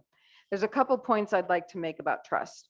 One is it takes a long time to build trust. You can't just say, oh, I just met you, I'm going to trust you. You have to show that you're worthy of that trust and build the relationship. And that takes time. But if you are not transparent, or you don't share information, or you give bad information, that trust can be gone in an instant, and it's even harder to get it back. So it's important to think about that concept. The other point about trust I'd like to make is there's a concept called referred trust. And I think about it back when I was a prosecutor and I worked with police officers, and it might be, you know, that police officer Bob is willing to share with police officer Mary because Bob and Mary know each other, they're friends, and they trust each other. But Bob may not know Joe, but Mary knows Joe. So if Joe wants some information from Bob, he can go through Mary, and Mary can say to Bob, I know Joe, you can trust Joe. So even though Joe and Bob don't have that initial trust relationship, they can go through an intermediary who can vouch for the individual, and therefore they will share information. So this concept of referred trust can be really important in these sector organizations where There are people who know each other and trust each other, and you can vouch for each other to others in that same arena to help you build trust more quickly and get to a level in that sector group. And I know that in the United States, you've got some sectors that have had these organizations a long time. Financial ISAC is a perfect example of that. It has been around the longest. They've developed good relationships. They have rules of the road that people follow. And so they know that if they share information among each other, it will be treated carefully. They know that it will be protected if it's supposed to be protected. Not every sector is at that level. Some are newer. Some don't have the same leadership that's helped form that body of trust. And so I think that that's one way that NCSA can begin to think about, are there sectors that have some best practices that can be shared with other sectors to help them get to a better level?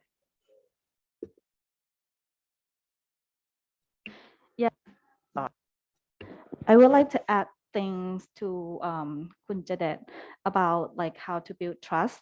Not just only like we have some activities together, but we got a practice of how to take care of information that we got.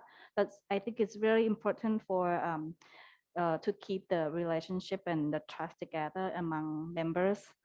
So I think it's a thing that maybe we have to practice on how to digest informations. When what we got, like what is red, what is amber. So sometimes like we got information like a lot, and then we don't really know how to digest it. Yeah, I think one thing that we need to learn too. Actually, I learned many things from TB Cert, and I agree with you that if we want to have trust, we need to have the rule of the road. And she in TB Cert is very strict with the TLP protocol, and when every party come together and follow the rule, in this term is TLP, so the trust is better and better.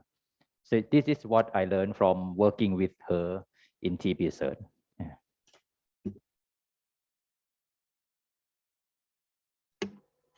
Just asking, there's a couple of chats going on in the chat box, because does everyone have the ability to get microphone access if they want to talk? I think. No, just raise your hand and then the IT team will let you have the microphone.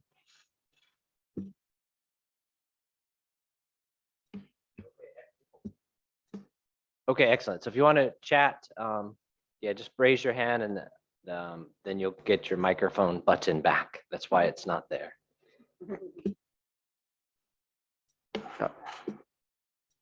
มีไหมครับถ้ามีท่านไหนที่ตอนนี้ใส่ข้อความมาในแชทนะครับแต่ว่าอยากจะพูดคุยแลกเปลี่ยนนะครับก็ท่านสามารถยกมือได้นะครับ raise hand จะเป็นปุ่มไอคอนอยู่ด้านล่างของจอนะครับเดี๋ยวทาง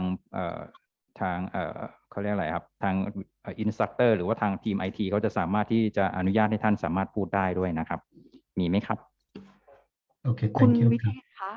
Yeah, I just see the microphone. Okay, I would like to raise that.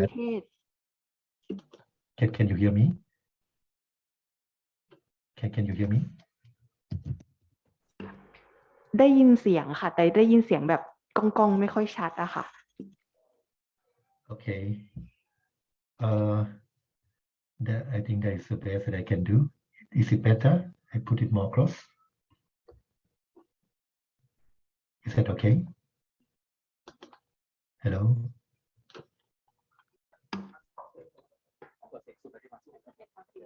Hello?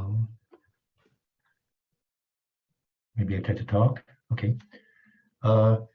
What I would like to raise is the IRRR. I think it's a good concept.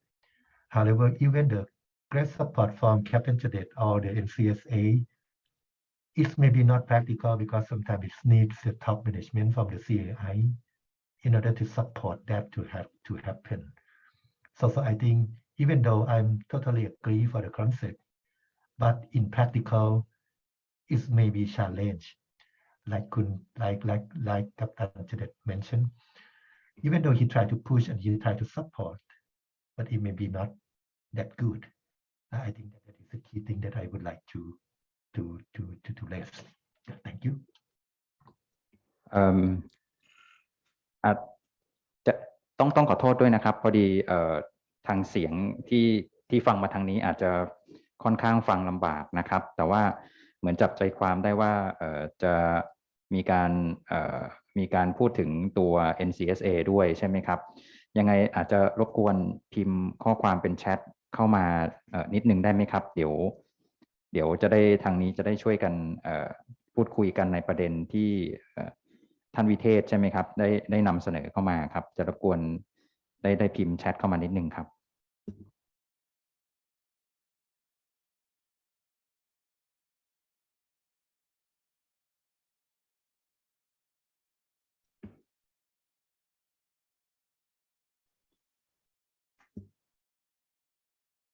หรือว่าท่านอื่นจะลองยกมือแล้วก็ลองพูดคุยกันดูก็ได้นะครับจะได้ดูว่าถ้าเกิดว่าเสียงเกิดไม่ได้จริงๆก็อาจจะจำเป็นจะต้องใช้ทางแชทผ่านอย่างเดียวนะครับท่านอื่นมีจะยกมือลองพูดคุยกันบ้างไหมครับ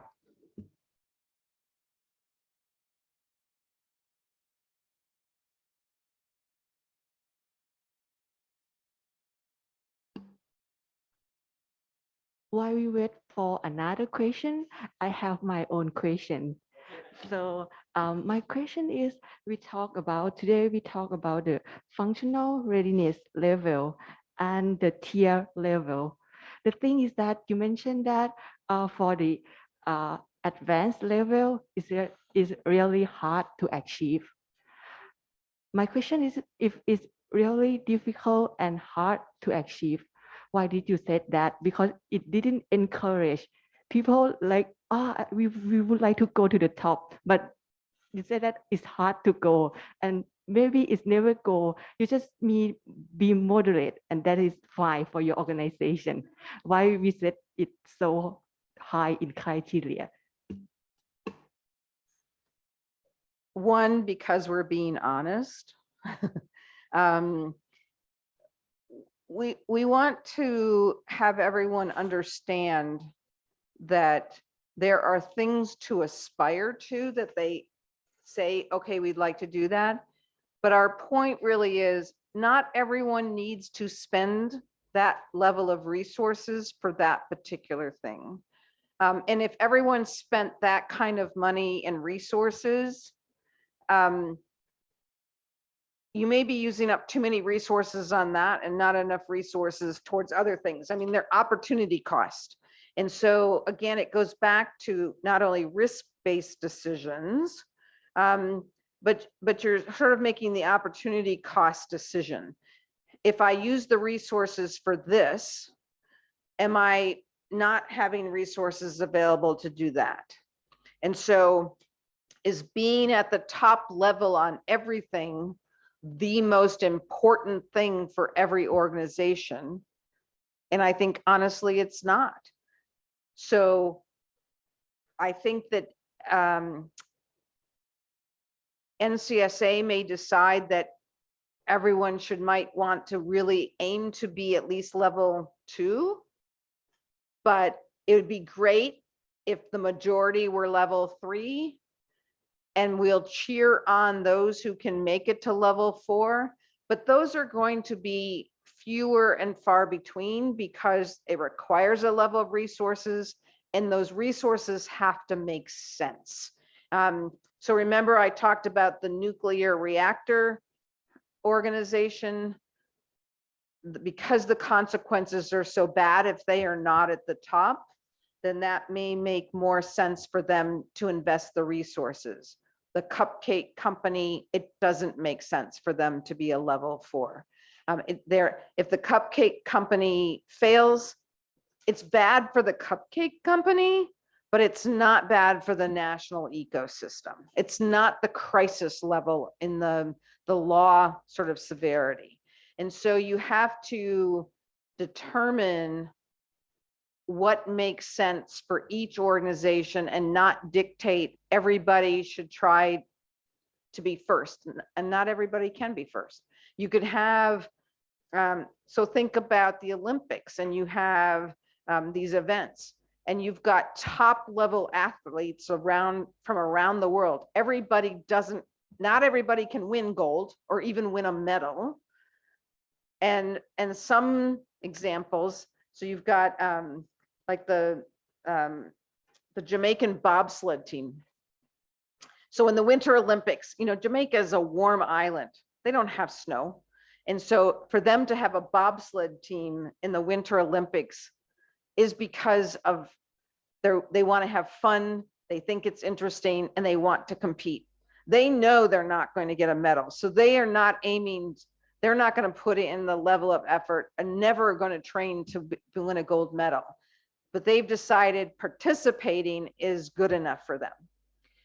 Again, it might not exactly fit into cybersecurity, but the concept is everybody shouldn't try to be the gold medal winner. But there are certain ones who should compete. They won't necessarily win it, but there's going to be a group of people who legitimately can compete at that level. Okay, then fine. Those organizations should be competing at that level and working towards that. But it would not be a good use of resources to say everybody needs to be there. It may be worth saying nobody should be in that beginner category, that everybody should get up to at least the second level. But again, every organization should look at what makes sense for them and how much resources would be necessary, and is that a good use of resources? I hope that answers your question. Thank you. Can I say that for national ecosystem, so NCSA have to at least made a requirement, a minimum requirement for each organization to achieve some level, at least like minimum requirement level? They don't have to, but they can certainly encourage and set, what to be. Again, NCSA doesn't have the ability to enforce that. They can't sort of say everyone must be at this level. So what they can do is encourage a minimum level, identify those who are not at the minimum level, and give a helping hand to those to help them get there. So if NCSA were to decide that it is in the national cyber ecosystem advantage to be at a particular level, then they might want to put its resources to helping everyone get up. So again, climbing the mountain, that they might reach a hand down and help people get to that next level on the mountain, as opposed to trying to say, oh, if you don't get up to the top level, you're a failure. That's not helpful.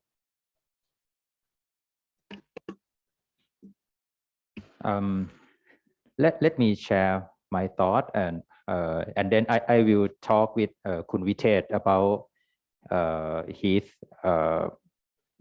question and recommendation or his opinion. In national level, we can define the line for them, but I think every cybersecurity program, every activity, every subcategory, they need to pay something. They need to pay money, or the people, or the time. So we can recommend them. We can say that the CII organization, you should up your cybersecurity capability above the line. but the CII organization need to pay something. They need to use the resources to build up the cybersecurity above the line. And the final decision should be the top executive of their own organization. So in my opinion, besides define the line, and we should find a way to facilitate them, to help them, to make it easier, to make it convenient, and the final decision based on their top management, because they need to pay and take responsibility. I have one example based on my experience. I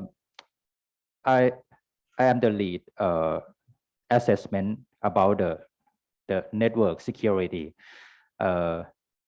for another organization. I do the report and send the result of the assessment, the cybersecurity assessment or the risk assessment to them. I told them that if your top management got the report and they consider all the risks, but they don't want to pay any $1, it's his decision. Because if he decide not to pay any resources for that, he will take responsibility for all the risks. And you said about the risks, the residual risks, right? It depends on the tolerance of the risks for that organization, and it's for the top management of that organization. And this is one example that I try to communicate. We can point to the risks or any kind of the minimum line, but who will responsible or will make the decision or final decision is the top management of that organization. This is my thought. And I think it's quite similar to Kun Vitet from AWN. He said that I totally agree with IRRR concept. However, I think it also depends on the CII top management. Even in CSA,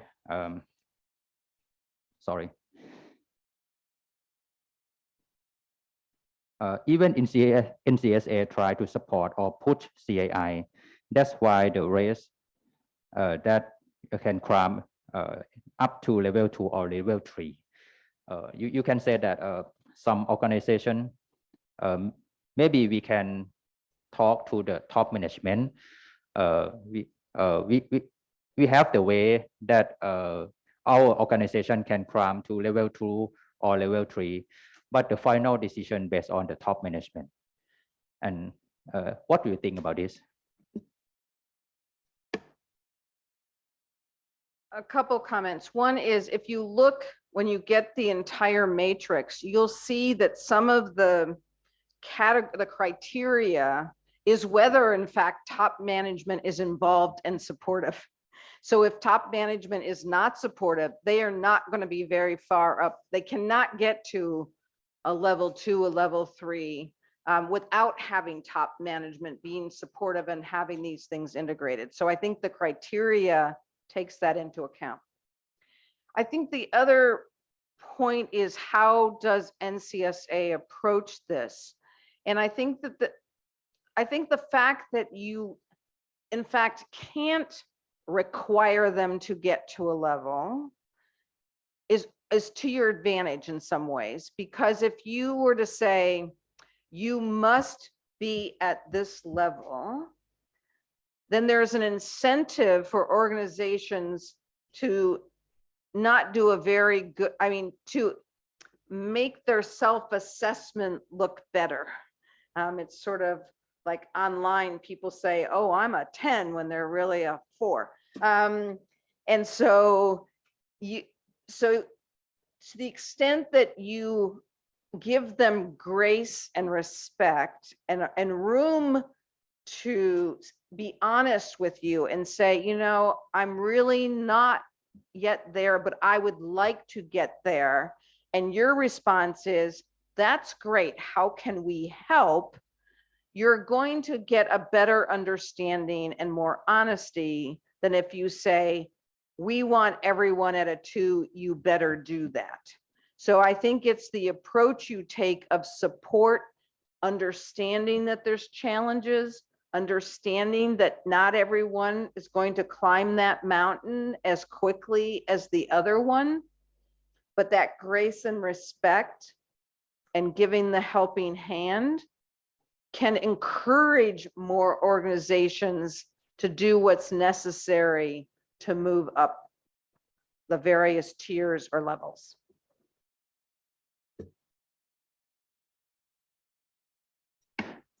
Thank you so much for your clarification about this. I think I have another question from online. He said that should risk appetite statement also be applicable for sector or national level in order to define the tolerant level of risks? And this is the thing that I'm thinking also. How we define. So I can, again, I think that it depends on the sector and the potential impact it might have on the national cyber ecosystem. So the nuclear regulatory sector, the regulators may determine that there has to be a particular level.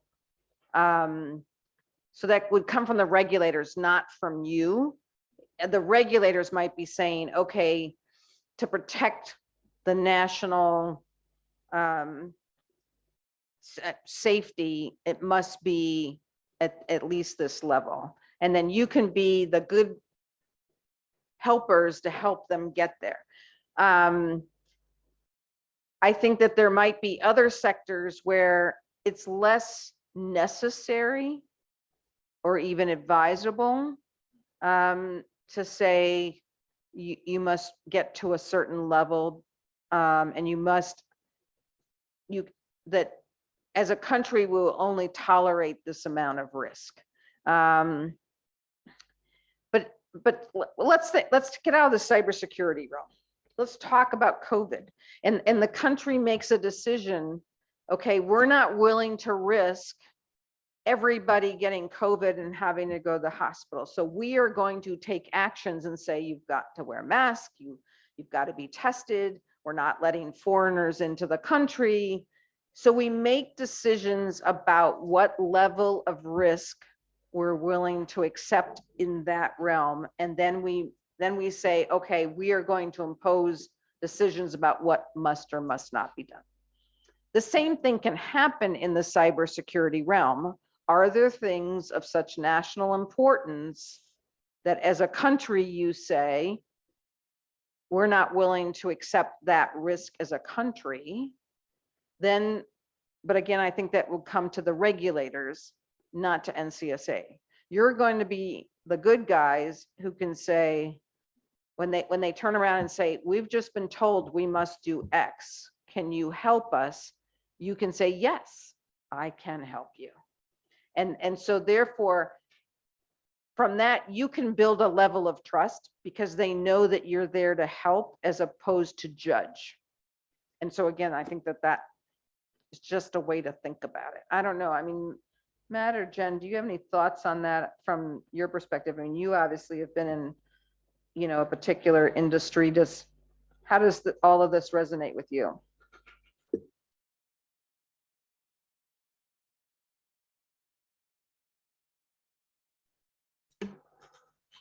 Well, I'll jump in, and it's kind of going back to where we started this week. We went through a lot of things.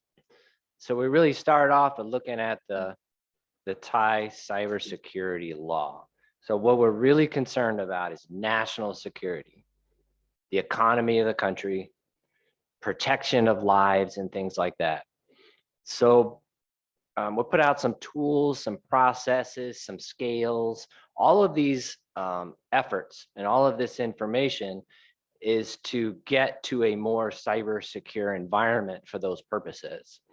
So what do I think some of the takeaways after these few days?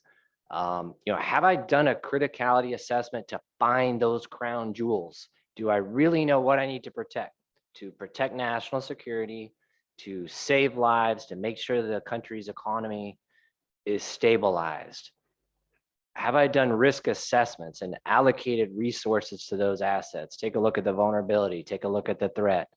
I really need to get this risk register prioritized, figure out what are the consequences if one of these crown jewels gets compromised or if it gets down. Is there some resiliency and redundancy put in place that if I lose one of those assets, there's other ones, so the national security isn't at risk, so that lives aren't at risk, and some of these things. Another tool, who can I contact?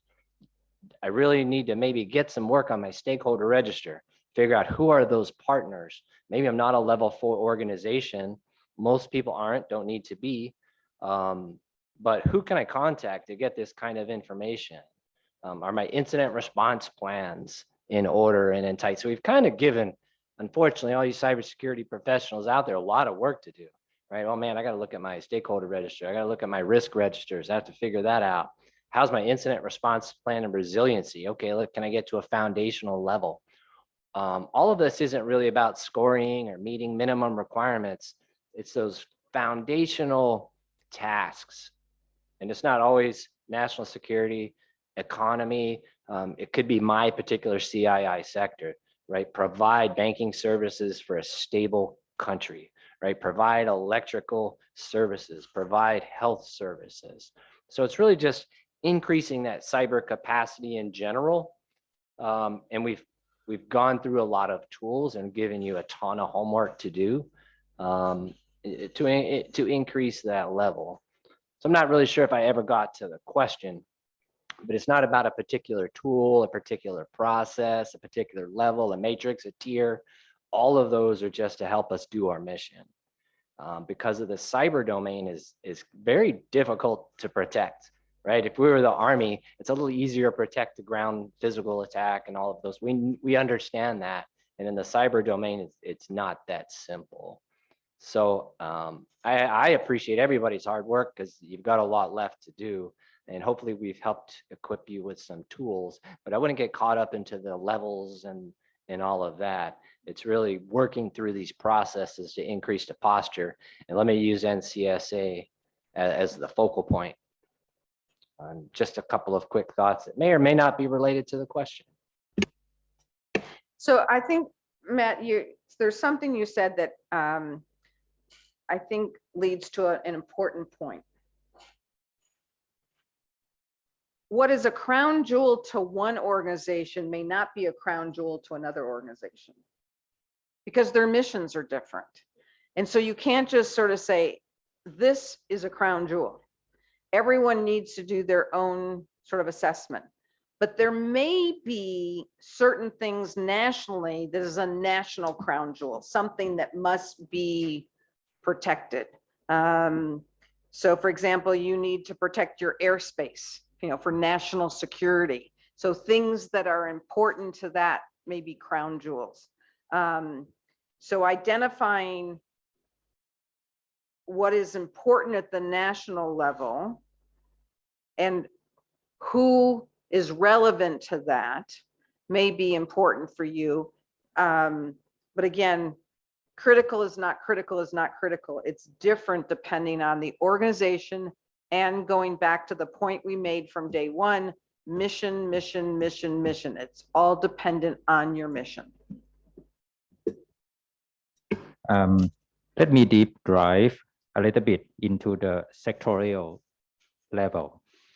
When you're talking about the risk appetite in the organization level, it's quite easy to say that the CEO need to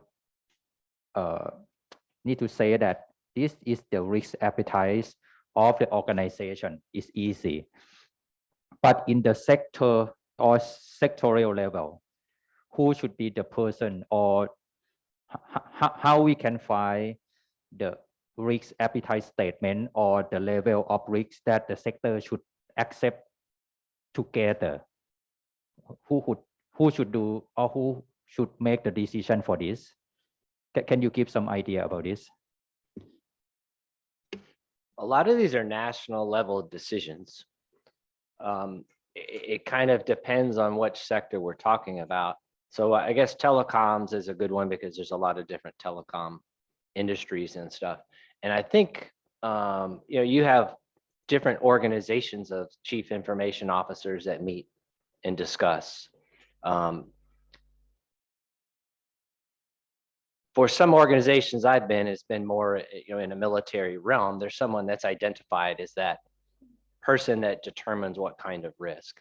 So it's still the same government organization that's going to determine what is acceptable risk, or really what's a priority, right? What are the priorities based on this whole process we talked about that comes down to consequences? So these are high level decisions. It's not necessarily in the telecommunications example, one telecommunications company. It's going to be that conglomeration or that group of the CII leaders. But I think at the end of the day, it goes to the elected political officials that are going to determine the risk level, the acceptable risk for the country. It's kind of complicated because you've got elected officials, it's all complicated. You've got the business owners because it is still a business for them, and you have the security of the country. So you have military personnel and you have the law enforcement. So yeah, I don't have a great answer for you, but it's a leadership decision at the end of the day. Where am I willing to assume risk? And it comes down to the resourcing. Wherever you say I'm willing to assume risk, it's not true unless the resources are given so that I can reduce the risk to that particular threat. Any idea or thought? In my opinion, I think it's for sectoral perspective on how to think about the risk level. At the financial sector, I think it's a top level of each organization need to be talked together and to summarize and agree in the same page to define what is the risk acceptance. Yeah, with a moment to think, it really comes down to what's the mission you've been assigned. So the Thai cybersecurity law is a perfect example. There are assigned missions. So that's kind of where the decision is made. If the risk is such, as kind of Barbara and I have laid out for this whole week, if it puts your mission at risk, the decision's been made. That needs to be resourced. Sorry for that.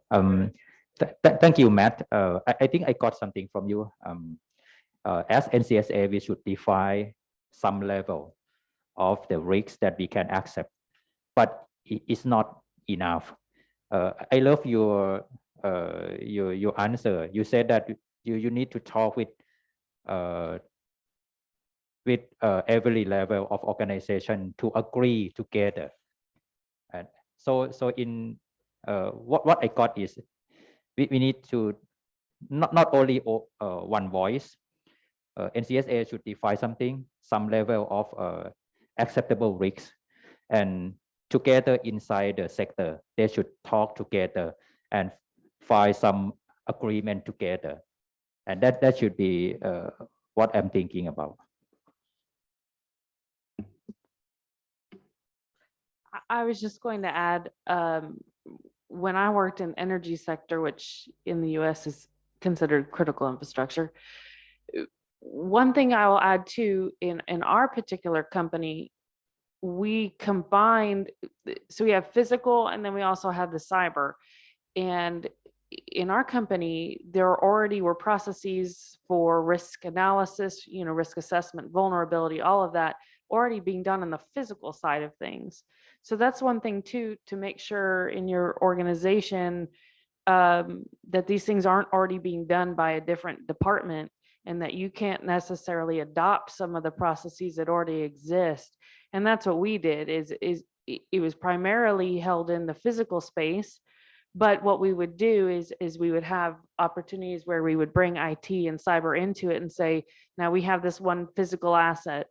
Let's do these assessments for it, risk assessments. Or then we would also, take it more into the cyber realm too, but then we did it together to make sure it wasn't duplicative and that things they were knowing from the physical side of things were affecting cyber and vice versa. And we found that there are often problems when you wouldn't get together and you're each doing your own risk assessment. So I just say, make sure you're being value added too, in that understanding what already exists in your department, in your organization, et cetera.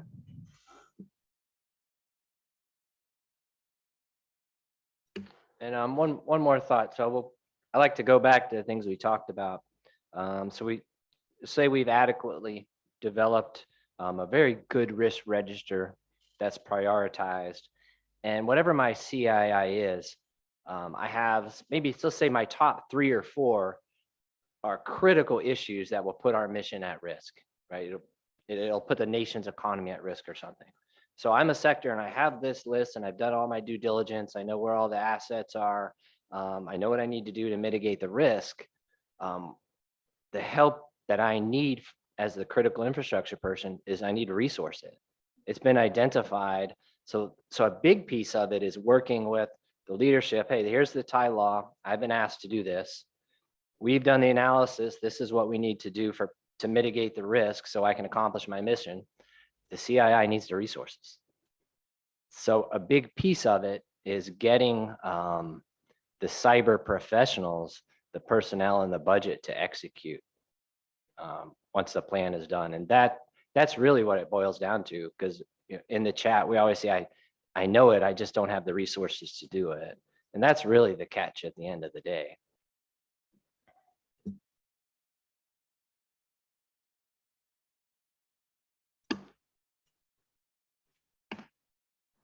Anything else from the other? I think we have one question from online. Could architecture be part of cybersecurity consideration, especially communication part and defensible architecture? Yeah, absolutely. So cybersecurity architecture, I think we got a lot of cybersecurity architects here, is there's kind of two questions in here. Yes, certainly cybersecurity architecture can help reduce your risk. And in this example, just redundancy. Even if there is a loss of a service or something happens, how resilient is it? Is it still going to work after a while because I have a lot of redundant pieces of communication? The second thing this hits is those critical assets that impact several critical organizations of critical infrastructure. And that's what's highlighted here is communications is going to impact national security.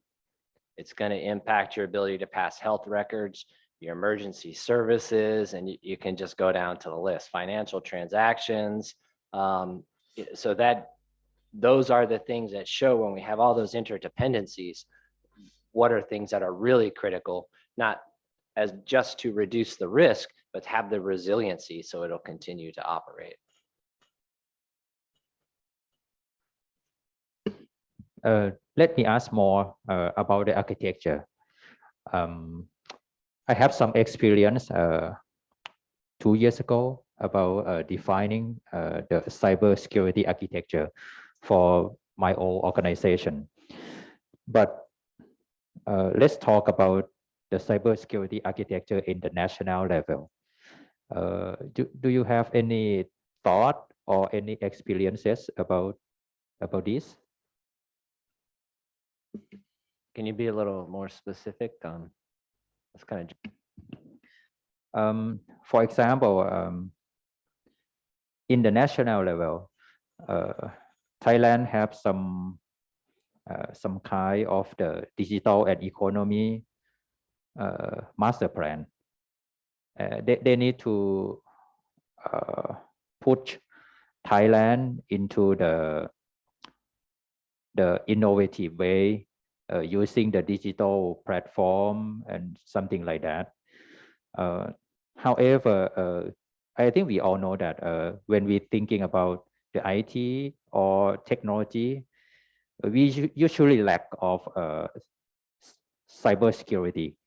We usually add cybersecurity at the top, but not from the starting point. So I ask you that is there any way that we think the cybersecurity architecture in the national level? Do you have some idea or thought about this?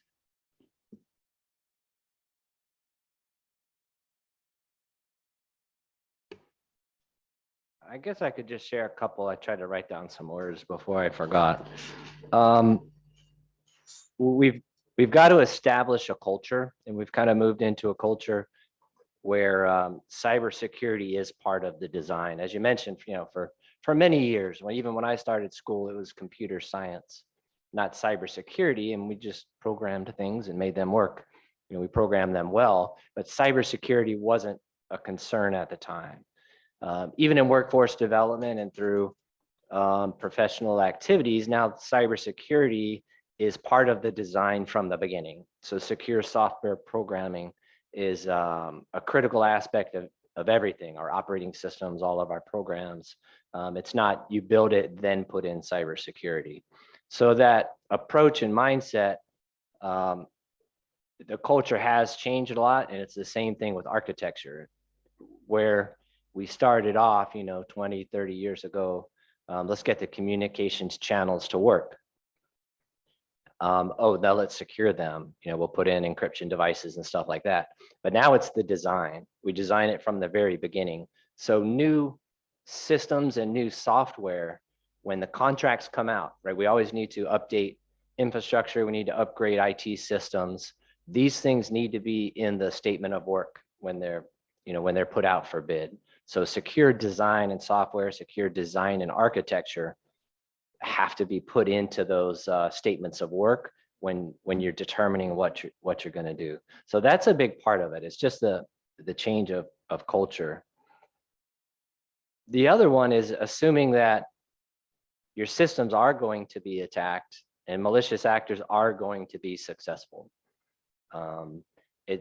It's unlikely that you're not going to be attacked. It's unlikely that systems aren't going to break. So rather than, there is the secure design, but the bigger thought is how resilient are the programs. And that's really what Barbara just spent the last piece on. If it is attacked, how resilient can it be? And this is back to now the design. When I'm putting out a statement of work, now it has security in it, but it also has resiliency in it because it's going to get attacked and there are going to be malicious actors. And it's resiliency, redundancy, and all the way comes down to the reduction of risk. So it is a culture.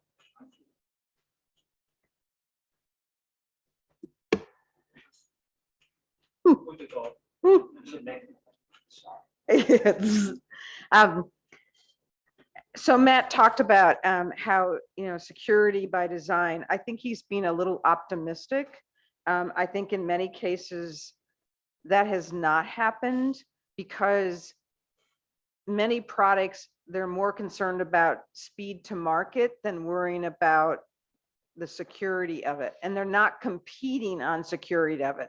When people don't buy a toaster because one's more secure than the other, or now you can buy refrigerators that are connected to the internet, your washer's connected to the internet. And do you sit there and say, oh, this one has a better cybersecurity than the other one? The people who are buying refrigerators that are connected to the internet, first of all, they're crazy. But they're not sitting there and thinking about the cybersecurity of their refrigerator, though they should. And so it's not, the refrigerator manufacturer doesn't have an incentive to worry about security because no one's going to pay more for the refrigerator because it's more secure. That's not what they're concerned about. little do they know that there were some hackers who made an entire botnet of refrigerators and were playing computer games on this botnet of people's private refrigerators.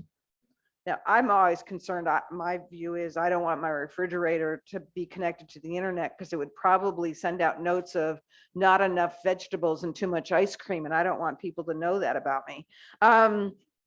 So, you know, I think that unfortunately for many products, there's not that value to the manufacturer to take the time to build security into the device. I mean, and we've got so many, you know, with the Internet of Things, you've got smart light bulbs, you've got smart door locks, you've got smart thermostats, you've got smart washers and I mean, but they're not so smart because they can be hacked. And so I think that that's a challenge. But I think there's some interesting things, you know, particularly in the supply chain approach now. So for example, coming up with the software bill of materials requirement, because all the software has code that's, you know, from it, all of it is not new code, and there could be old code from other things, and now requiring that there be this software bill of materials so you can see where did that code come from, and is that code that we know has issues in it, or is that good code, is important, so that the certainly the individual consumer is not when they're going to the app store is not going to look for an SBOM, but those who are going, which is the software bill of materials, is the SBOM, which is not the song from last night.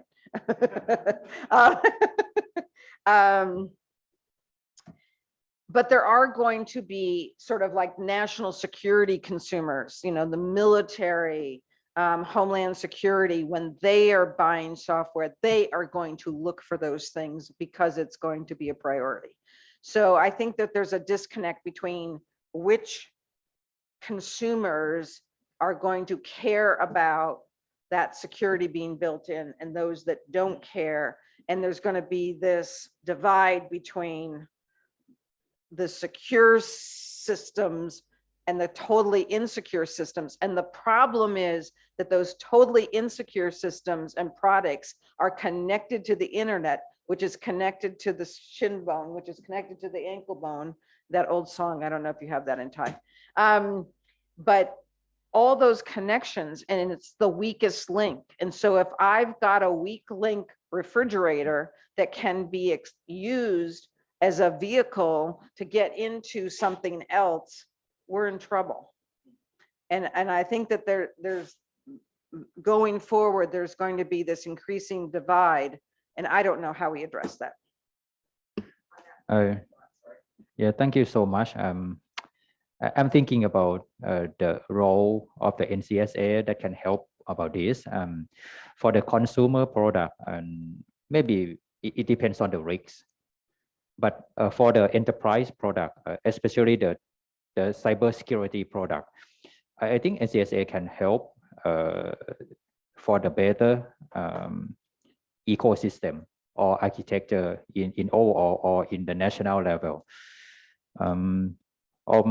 For example, based on the secondary law, I think we can do something like Matt said. We should bundle some security requirement into the statement of work at the start point. This is the thing that we can do. Or the secure by design, we can define something. We can have some recommendation or guideline to recommend them how to have the default or the secure by default or the secure by design. This is maybe this is one of the answer that that I can answer to Kun Parinya that you asked about this. Anything else? No? I think I'm fine for now. So I think there's an important point there. Yes, I think we want to increase the amount of security by design, but we might not get there. But there's an education. Remember, we talked about zone defense and mitigations. So for example, if people knew when they bought their refrigerator or their washer or their thermostat or their doorbell or whatever, that they should change the default password.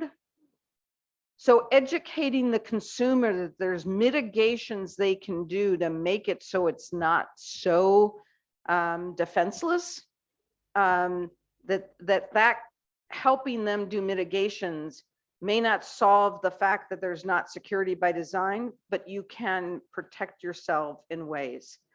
You know, we had a major one with baby monitors, and people got into it, and people found that people were spying on their children in their bedroom, and they just hadn't changed the default password, and it was the factory generated one, and people had no idea that, oh, they should do that. So I think that there's things that can happen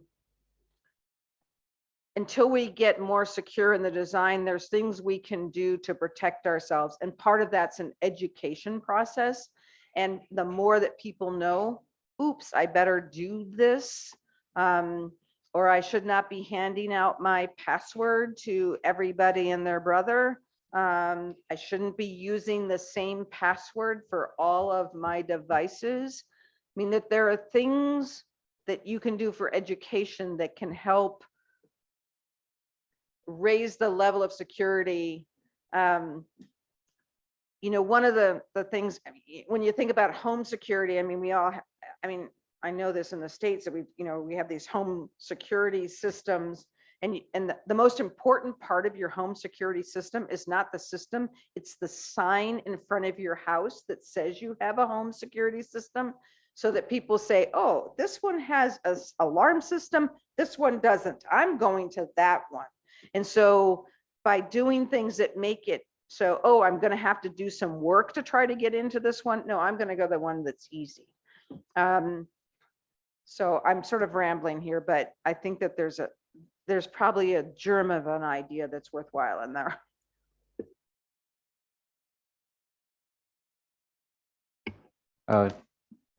I think that's all from today. Let me talk in Thai with participant. ก็วันนี้ก็น่าจะจบลงไปแล้วนะครับแล้วก็ผมคิดว่าหลายๆท่านที่ได้ร่วมรับฟังกับเรามาตลอด3วันนะครับก็น่าจะได้แนวคิดที่หลายๆอย่างนะครับที่น่าจะสามารถเอาไปคิดพิจารณาแล้วก็ลองประยุกต์ใช้ในหน่วยงานได้นะครับด้วยความที่เวลาในการเวิร์กช็อปอาจจะไม่ได้เยอะมากนะครับอาจจะไม่ได้สามารถตอบคำถามของทุกท่านได้นะครับแต่ผมคิดว่าแต่ละส่วนก็คงได้ไอเดียกลับไปคิดพิจารณานะครับแม้กระทั่งส่วนของสกมช.เองนะครับก็ในส่วนที่ผมดูอยู่เนี่ยก็มีหลายๆส่วนที่ผมจะต้องกลับไปปรับปรุงนะครับจุดมุ่งหมายก็คือเพื่อทำยังไงให้สามารถสนับสนุนทางหน่วยงานต่างๆทั้งที่เป็นregulator นะครับทั้งที่เป็น sectorial search แล้วก็หน่วยงาน CII รวมถึงหน่วยงานของรัฐด้วยนะครับก็หลังจากนี้วันนี้คงเป็นเวิร์กช็อปที่น่าจะไม่ใช่ครั้งสุดท้ายหรอกนะครับทางสกมช.เองเราจะมีความร่วมมือกับหลายๆหน่วยงานอย่างต่อเนื่องนะครับทางหน่วยงานของ MITRE เองก็เป็นหนึ่งในหน่วยงานที่เราค่อนข้างภูมิใจนะครับแล้วก็เขาได้นำเสนอมุมมองดีๆมาให้เราเสมอมานะครับก็หวังเป็นอย่างยิ่งว่าในช่วงที่ท่านได้เข้าร่วมเวิร์กช็อปมาด้วยกันนะครับคงได้ประโยชน์กลับไปบ้างไม่มากก็น้อยนะครับถ้าอย่างนั้นในส่วนของวันนี้ก็น่าจะจบตัวเวิร์กช็อปแต่เพียงเท่านี้นะครับก็เดี๋ยวเชิญให้ทาง